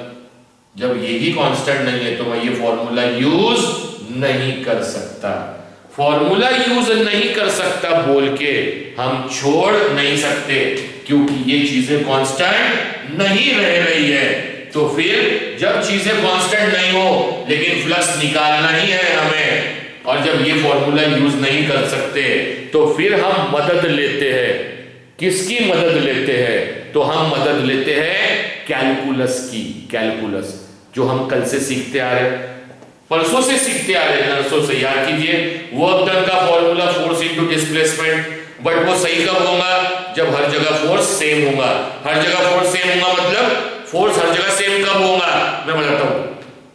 मैं मेरी कार से जा रहा हूं, दबाया, कार स्पीड में 100 की स्पीड में, उसको 5 मीटर का डिस्टेंस कवर करना है, 5 मीटर का डिस्टेंस कवर करना है। तो कार चल रही है, इंजन चला रहा है मतलब इंजन वर्क कर रहा है, फोर्स लगा रहा है, फोर्स और डिस्प्लेसमेंट। तो 5 मीटर चलने के लिए मान लो 10 न्यूटन का फोर्स लगाया इंजन ने, अगले 5 मीटर चलने के लिए 10 न्यूटन, उसके अगले 5 मीटर चलने के लिए 10 न्यूटन, तो फोर्स हर जगह सेम है। तो वर्क डन का फॉर्मूला फोर्स इनटू डिस्प्लेसमेंट। लेकिन उसी कार की जगह हमने स्प्रिंग लिया, स्प्रिंग जब पूरा खुला हुआ है तो कोई फोर्स नहीं लगाता, दबाया 5 न्यूटन लगा, अब और दबाया, उतना ही दबाने के लिए फोर्स बढ़ गया, क्योंकि वापस वाला भी एक फोर्स आ रहा है, उसको ओवरकम करके दबाना है, और दबाना है तो और ज्यादा फोर्स, मतलब हर पॉइंट पे फोर्स चेंज होता है। तो वर्क का फॉर्मूला फोर्स इनटू डिस्प्लेसमेंट हम यूज नहीं कर सकते, तो हमने कैलकुलस किए कि हमने इतना ही डिस्प्लेसमेंट किया, इतना ही वर्क किया, इतना छोटा वर्क किया जिससे फोर्स की वैल्यू चेंज नहीं होती है, और वही फॉर्मूला हम यहां लगाते हैं। कैसे, तो समझिए कैसे लगाएंगे। तो फिर से ये चार्ज, ये बनी हुई इलेक्ट्रिक फील्ड, चार्ज के द्वारा बनी हुई इलेक्ट्रिक फील्ड,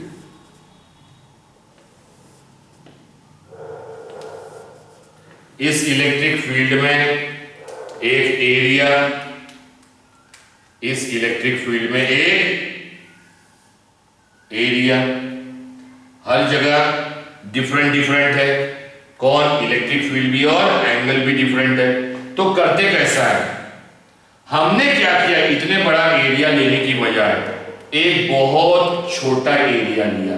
ये बहुत छोटा एरिया लिया, बहुत छोटे एरिया को एक नॉर्मल ड्रॉ किया, यहां एंगल बना। उस छोटे एरिया के लिए हमने छोटा फ्लक्स निकाला, छोटा फ्लक्स डी फाई निकाला। फिर हमने यहां दूसरा छोटा एरिया लिया, दूसरे छोटे एरिया का नॉर्मल, उसके लिए फ्लक्स लिया। छोटे एरिया को हम डिनोट कर रहे हैं ds से। S stands for surface area, और एरिया के इस पूरे एरिया के हम टुकड़े कर रहे हैं, तो ये ds से डिनोट किया। तो ये छोटा एरिया ds एरिया के लिए फ्लक्स d फाई, फिर छोटे छोटे एरिया करके छोटा छोटा d फाई निकाला, और सभी फ्लक्स को ऐड कर दूंगा तो मुझे टोटल फ्लक्स मिलेगा। इस छोटे फ्लक्स को निकालना है, इस छोटे फ्लक्स को निकालना है जिसमें एरिया छोटा है, लेकिन हमने इतना छोटा फ्लक्स लिए और इतना छोटा एरिया लिए कि इलेक्ट्रिक फील्ड की वैल्यू चेंज नहीं हो रही है, वो कांस्टेंट रखे। जैसे वर्क इतना छोटा किए कि भले वर्क चेंज हो, डिस्प्लेसमेंट चेंज हो, लेकिन फोर्स चेंज होना नहीं चाहिए। तो भले ही फ्लक्स चेंज हो, एरिया चेंज हो, इलेक्ट्रिक फील्ड चेंज नहीं होनी चाहिए। तो छोटे फ्लक्स का formula electric field constant dot, ये वाला फॉर्मूला, छोटा एरिया ds। इसके लिए भी इलेक्ट्रिक फील्ड कांस्टेंट, छोटा एरिया जो लिया होगा वो आ जाएगा। ऐसे छोटे छोटे फ्लक्स निकालूंगा, phi1 phi2 phi3, ये छोटा एरिया 1, छोटा एरिया 2, ऐसे छोटे छोटे एरिया निकाल के छोटे छोटे एरिया के लिए छोटा छोटा फ्लक्स निकाला, और उन छोटे छोटे फ्लक्स को ऐड किया। ऐड किया मतलब क्या किया? इंटीग्रेट किया। किसको? छोटे फ्लक्स को ऐड किया। छोटे फ्लक्स को ऐड किया, कल ही हमने पढ़े dx का इंटीग्रेशन x होता है, तो d फाई का इंटीग्रेशन फाई। तो ये d फाई का इंटीग्रेशन निकालना है, और d फाई की फॉर्मूला हमने क्या बनाया? इलेक्ट्रिक फील्ड तो कांस्टेंट है, डॉट प्रोडक्ट किसका? सरफेस एरिया का। और अगर इसका मैग्नीट्यूड लेना है तो ये हो जाएगा E ds cos theta, E ds cos theta. तो ये फॉर्मूला कब?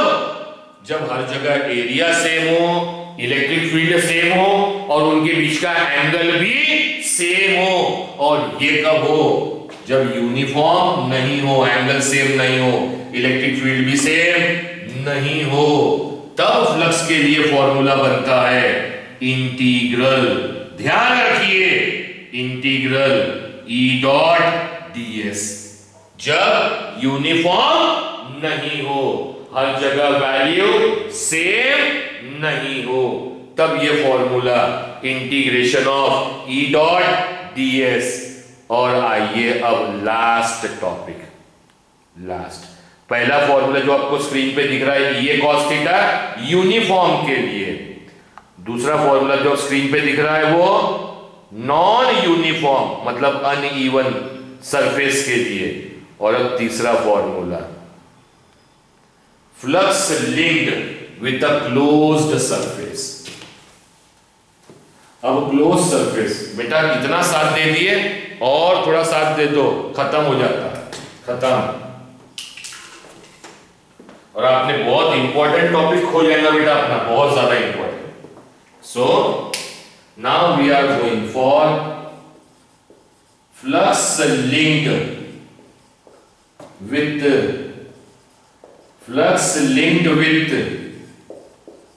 Closed surface. अब सबसे पहले क्लोज्ड सरफेस का मतलब समझाइए सर। क्लोज्ड सरफेस किसे कहते हैं? Who is the closed surface? Who is the closed surface?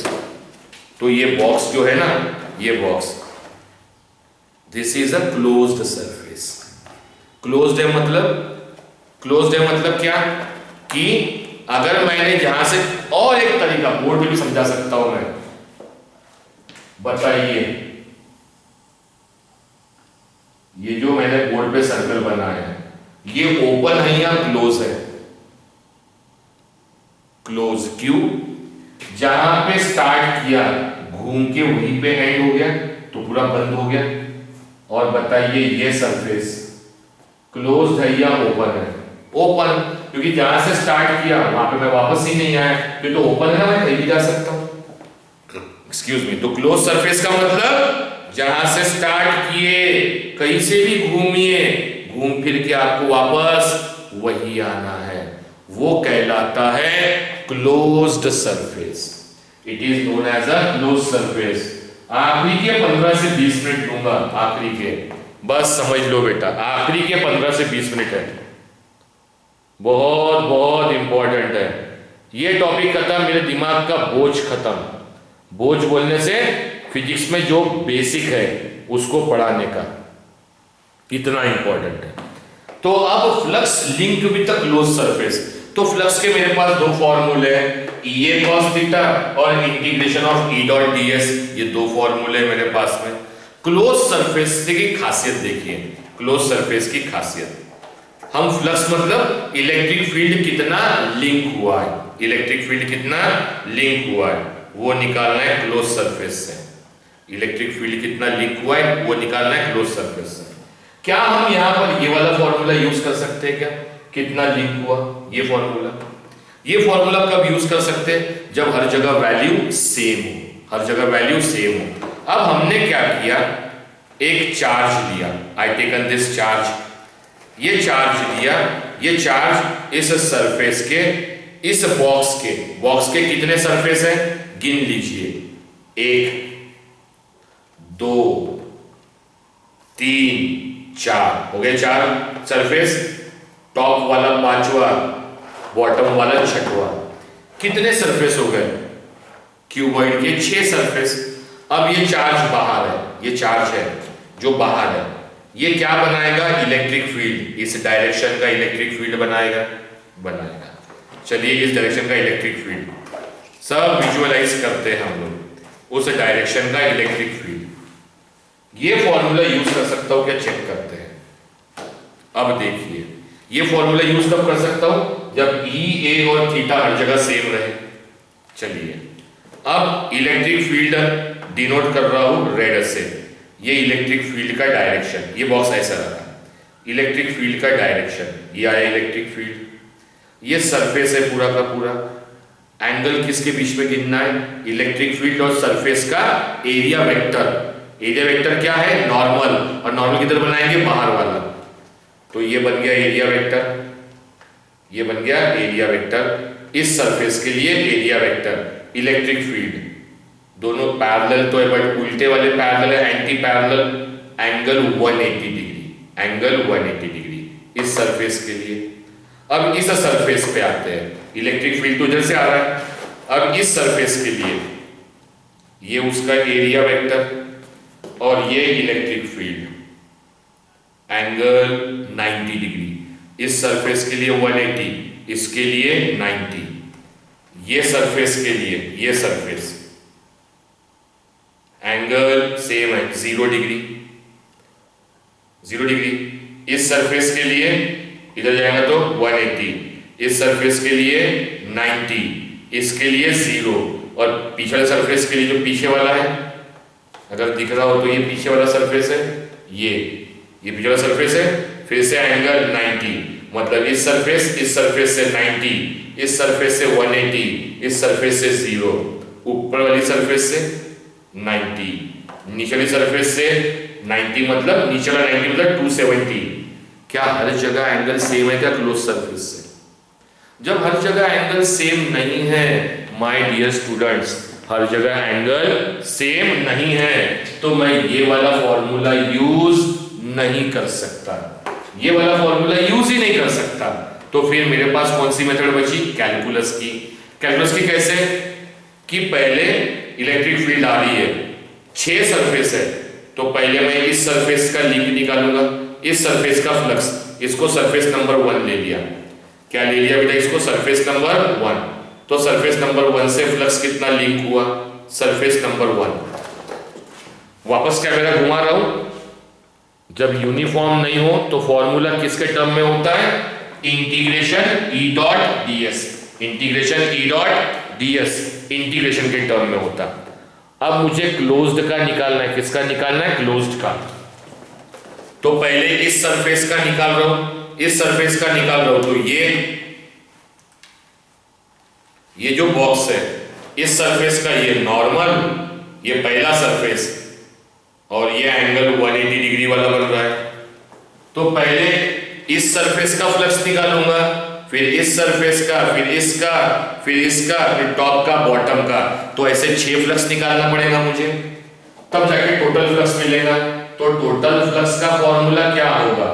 Integration, e तो कांस्टेंट, इलेक्ट्रिक फील्ड कांस्टेंट है, डॉट पहले सरफेस का एरिया प्लस इंटीग्रेशन, क्योंकि पहले एक सरफेस का एरिया, एक सरफेस का फ्लक्स प्लस दूसरे सरफेस का ऐड करूंगा तभी टोटल फ्लक्स मिलेगा, प्लस इलेक्ट्रिक फील्ड कांस्टेंट दूसरा surface plus integration, electric field constant तीसरा surface plus electric field constant चौथा surface plus electric field constant पांचवा surface plus electric field constant छठवां सरफेस।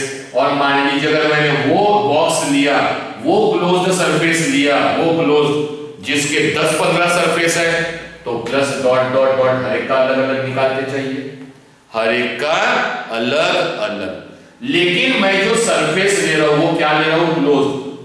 तो लेकिन ऐसा ही फॉर्मूला आप बोलेंगे सर इसके लिए बनाया गया, फर्स्ट कॉलम में आइए, यही इंटीग्रेशन का फॉर्मूला तो इस सरफेस के लिए भी है, जबकि ये ओपन सरफेस है, तो सेम फॉर्मूला।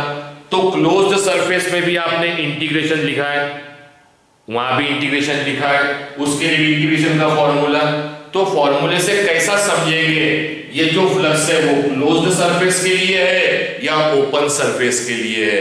तब उसमें लगाया जाता है व्हाट? तब उसमें क्या लगाया जाता है? जब क्लोज्ड सरफेस हो तो यू हैव टू, जब क्लोज सरफेस हो, क्लोज सरफेस, तो इंटीग्रेशन के अंदर लगाते हैं सर्कल साइन के ऊपर। ये साइन डिनोट करती है क्लोज्ड सरफेस, ये साइन डिनोट करती है बेटा क्लोज्ड सरफेस, क्लोज्ड सरफेस। अच्छा, इसको जरा सा मैं मॉडिफाई कर देता हूं फिर से एक बार और सुनिए, मॉडिफाई करता हूं। क्या आपको टोटल फ्लक्स कब मिलेगा? क्लोज्ड का टोटल फ्लक्स कब मिलेगा? जब हर एक का फ्लक्स आप ऐड करेंगे, हर एक का ऐड करेंगे, तो हर एक का मतलब क्लोज्ड की हर एक सरफेस का, तो क्लोज्ड की हर एक सरफेस का E dot ds, E dot ds। तो ये क्लोज्ड सरफेस हो गया, अब इसको ऐड करना है, ऐड। तो पहली सरफेस, अब क्लोज सरफेस मतलब सभी का आना चाहिए, अब एक एक करके ऐड करेंगे, तो इसको ब्रेक कीजिए। जब क्लोज को ब्रेक करते हैं, ये क्लोज बॉक्स को आप ब्रेक करेंगे, तो एक एक सरफेस ले रहे हैं और एक सरफेस लेंगे तो वो ओपन हो गई, ओपन हो गई तो तब वहां पे क्लोज लगाने की जरूरत नहीं है। E dot ds1 plus E dot integration of ds2 and so on, जितनी सरफेस है उन सबका एडिशन, जितनी सरफेसेस है उन सबका एडिशन। लेकिन कॉमन लिख रहे हैं, पूरे क्लोज सरफेस का फॉर्मूला लिख रहे हैं, तो इंटीग्रेशन की साइन पर ये क्लोज्ड का सिंबल, ये आपको सीबीएसई की बुक्स में, आपकी टेक्स्ट बुक में दिखेगा ही दिखेगा। माइक खोल रहा हूं, अब तक जितना पढ़ाया वो समझ में आया तो बताइए, नहीं तो मैं 50 बार रिपीट कर सकता हूं, बोलिए।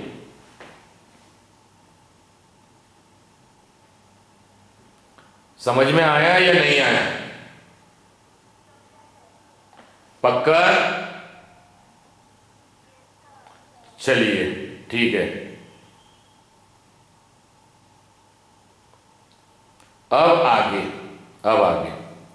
अब मेरे हाथ में एक क्लोज्ड बॉक्स है। क्या है बेटा? एक क्लोज्ड बॉक्स।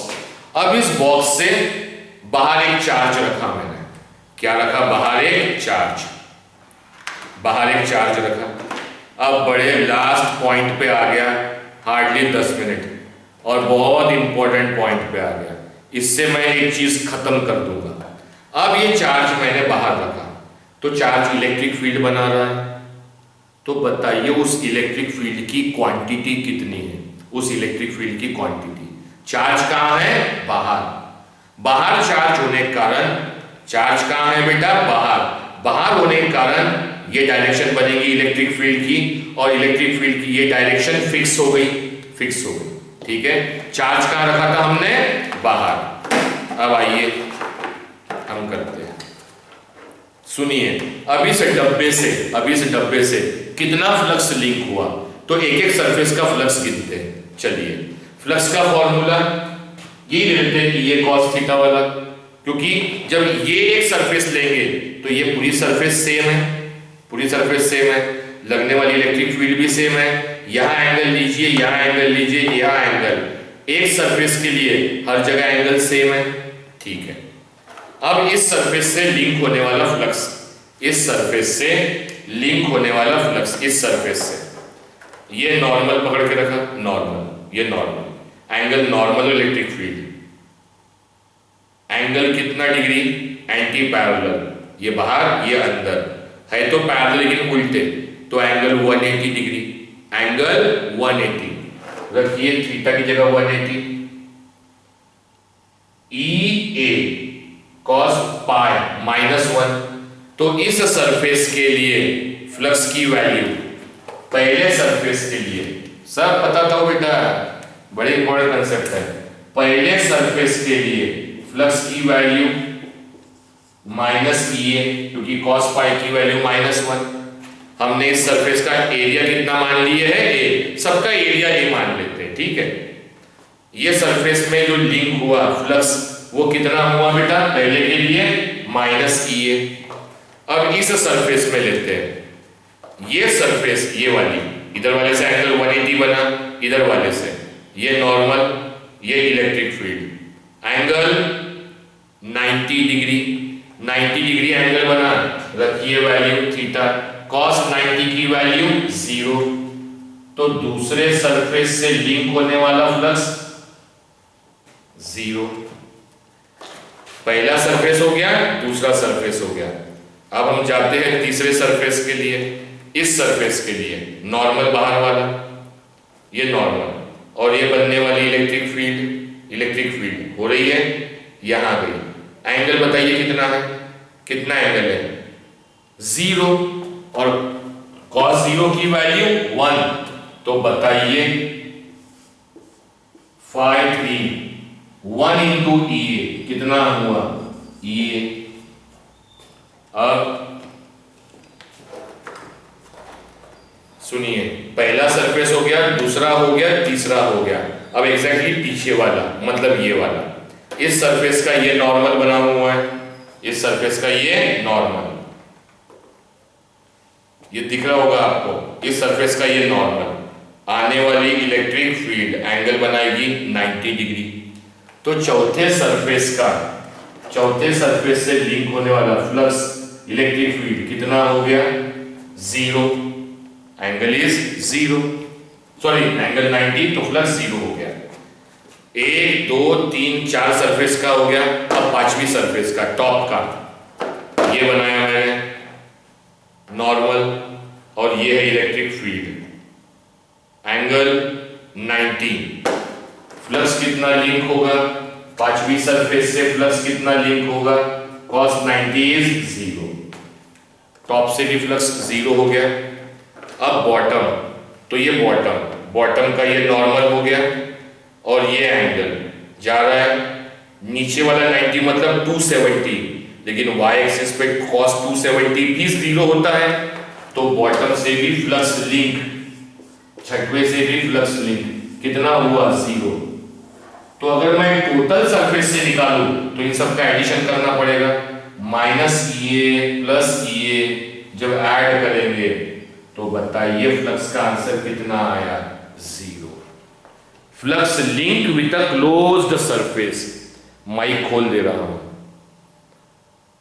बड़े गजब कंसेप्ट है, बोला ना बेटा मैं आपको, बहुत गजब कंसेप्ट है। क्या देखिए, फ्लक्स लिंक हुआ। फ्लक्स लिंक मतलब इलेक्ट्रिक फील्ड कितनी लिंक हुई, क्लोज सरफेस लिया, आंसर कितना आया सब लोग, मतलब कोई फ्लक्स लिंक हुआ क्या? कोई भी फ्लक्स लिंक नहीं हुआ। ये सुनिए मेरी बात, कोई भी फ्लक्स लिंक नहीं हुआ। माइक बंद कर दीजिए, अब देखिए कितना शानदार समझाता हूं, कितना शानदार। तो ये लिंक कब नहीं हुआ? तो हमने कैलकुलेशन किया, चार्ज बाहर, कोई भी फ्लक्स लिंक नहीं हुआ। क्यों लिंक नहीं हुआ? तो इसको ऐसा भी सोच सकते हैं, इधर से आने वाली इलेक्ट्रिक फील्ड की लाइन आ रही है और बाहर जा रही है, तो लिंक नहीं हो रहा है। अब हमने अलग तरह का कैलकुलेशन करते, एक अलग तरीके का। वो चार्ज जो हमने कहा रखे थे डब्बे के बाहर, क्लोज सरफेस के बाहर, अब उसी चार्ज को उठा के हमने डब्बे के अंदर रख दिए, मतलब क्लोज्ड सरफेस के अंदर रख दिए। कहां रख दिए? क्लोज्ड सरफेस के अंदर। तो अब जरा इस फिगर को इमेजिन कीजिए, क्लोज्ड सरफेस के अंदर, ये बना रहा हूं डायग्राम, ये बना दिया है 6 फेसेस, 1 फेस, 2 फेस, 3, 4, 5, 6, और डब्बे के अंदर हमने चार्ज रख दिया। चार्ज एक पॉइंट चार्ज होता है, जो भी पॉइंट चार्ज वो इलेक्ट्रिक फील्ड बनाता है। कैसी? हर डायरेक्शन में बनाता है, रेडियली आउटवर्ड्स। अगर ये प्लस क्यू होगा तो रेडियली आउटवर्ड्स वाली बनाए, ठीक है। जरा सा इमेजिन कीजिए, इमेजिन। अब भाइयों और बहनों, आखिरी के 5 मिनट। अब ये जो चार्ज मैंने डब्बे के अंदर रखा अंदर रखे बंद किया, तो चार्ज डब्बे के अंदर है। अब उससे इलेक्ट्रिक फील्ड इधर भी निकल रही है, इधर भी निकल रही है, इधर भी निकल रही है, इधर भी निकल रही है, ऊपर भी जा रही है, नीचे भी जा रही है। मतलब इलेक्ट्रिक फील्ड की डायरेक्शन देखिए। जब वो चार्ज यहां पर है, अब वो चार्ज यहां पर है, मान लीजिए चार्ज यहां पर है चार्ज यहां पर। इस सरफेस का सोचिए, चार्ज से इधर इलेक्ट्रिक फील्ड निकल रही है, इधर इलेक्ट्रिक फील्ड। ये पहला सरफेस, चार्ज कहां है? अंदर। अगर ये सरफेस नंबर 1 है तो इधर वाली इलेक्ट्रिक फील्ड, ये इलेक्ट्रिक फील्ड हुई बेटा। इलेक्ट्रिक फील्ड का डायरेक्शन ये वाला, और ये जो सरफेस है इसको जो नॉर्मल बनाते हैं वो आउटसाइड होता है। दोनों के बीच का एंगल बताइए, जल्दी आवाज माइक खुले सबके। 0 डिग्री, करेक्ट। कॉस 0 कितना होता है? तो इस सरफेस के लिए, फर्स्ट सरफेस के लिए, अगर ये पहली है, फर्स्ट सरफेस के लिए cos 0 कितना हुआ? अब बात करते हैं ये दूसरे सरफेस के लिए। तो ये पॉइंट चार्ज इधर के डायरेक्शन की भी इलेक्ट्रिक फील्ड बनाएगा, क्योंकि हर डायरेक्शन में बनाता है। तो ये इलेक्ट्रिक फील्ड बनाया, नीचे वाली इलेक्ट्रिक फील्ड बनाया, नीचे वाली इलेक्ट्रिक फील्ड बनाया भाइयों और बहनों। और इसी सरफेस का नॉर्मल भी कहां रहेगा? आउटसाइड, नीचे। बताइए एंगल। cos 0 की वैल्यू 1, मतलब सेकंड सरफेस के लिए भी, सेकंड सरफेस के लिए भी E into A। पहले सरफेस के लिए इधर इलेक्ट्रिक फील्ड एंगल 0 नॉर्मल के साथ, इस सरफेस के लिए इधर इलेक्ट्रिक फील्ड एंगल 0 नॉर्मल के साथ, इस सरफेस के लिए इधर वाली इलेक्ट्रिक फील्ड और नॉर्मल भी इधर ही है, एंगल तब भी कितना बनेगा? 0। तो थर्ड सरफेस के लिए भी प्लस EA, चौथे के लिए भी EA, पांचवे के लिए भी EA, और छठवें सरफेस के लिए भी EA। जब टोटल गिनेंगे तो फ्लक्स कितना हो जाएगा? मतलब वही क्लोज सरफेस, पहली बार चार्ज लिंक सरफेस, वही क्लोज सरफेस से जब टोटल फ्लक्स लिंक निकाला तो 0 आया। वही क्लोज सरफेस जब सेकंड टाइम फ्लक्स लिंक निकाला तो 6 ये आया। ऐसा फर्क क्यों पड़ा? क्योंकि फर्स्ट टाइम 0 इसलिए हुआ क्योंकि चार्ज क्लोज्ड बॉक्स के बाहर था। जब चार्ज बाहर हो तो फ्लक्स लिंक नहीं होता, 0। और जब चार्ज कहां हो? डब्बे के अंदर, तो फ्लक्स लिंक कितना होगा भाई? जितना चार्ज होगा उतना ही फ्लक्स लिंक होगा। फ्लक्स लिंक होगा या नहीं होगा? अगर चार्ज डब्बे के अंदर है तो फ्लक्स लिंक होगा या नहीं होगा? जल्दी बताइए। और चार्ज अगर बाहर है, चार्ज अगर बाहर है तो लिंक होगा क्या? नहीं होगा। चार्ज बाहर तो फ्लक्स लिंक नहीं होगा, और चार्ज अंदर है तो? ये मैं नहीं कह रहा हूं, यही कहा किसने? Gauss theorem. और यही तो है गॉस थ्योरम। क्या है गॉस थ्योरम? कि एक चार्ज क्लोज सरफेस के अंदर रख दीजिए तो उससे फ्लक्स कितना लिंक होगा? जितना चार्ज आपने रखे, उस चार्ज की इंटेंसिटी, जितना चार्ज आपने रखे उतना उससे क्या होगा? लिंक होगा। लेकिन फ्लक्स लिंक कब होगा? जब चार्ज कहां होगा? डब्बे के अंदर या बाहर?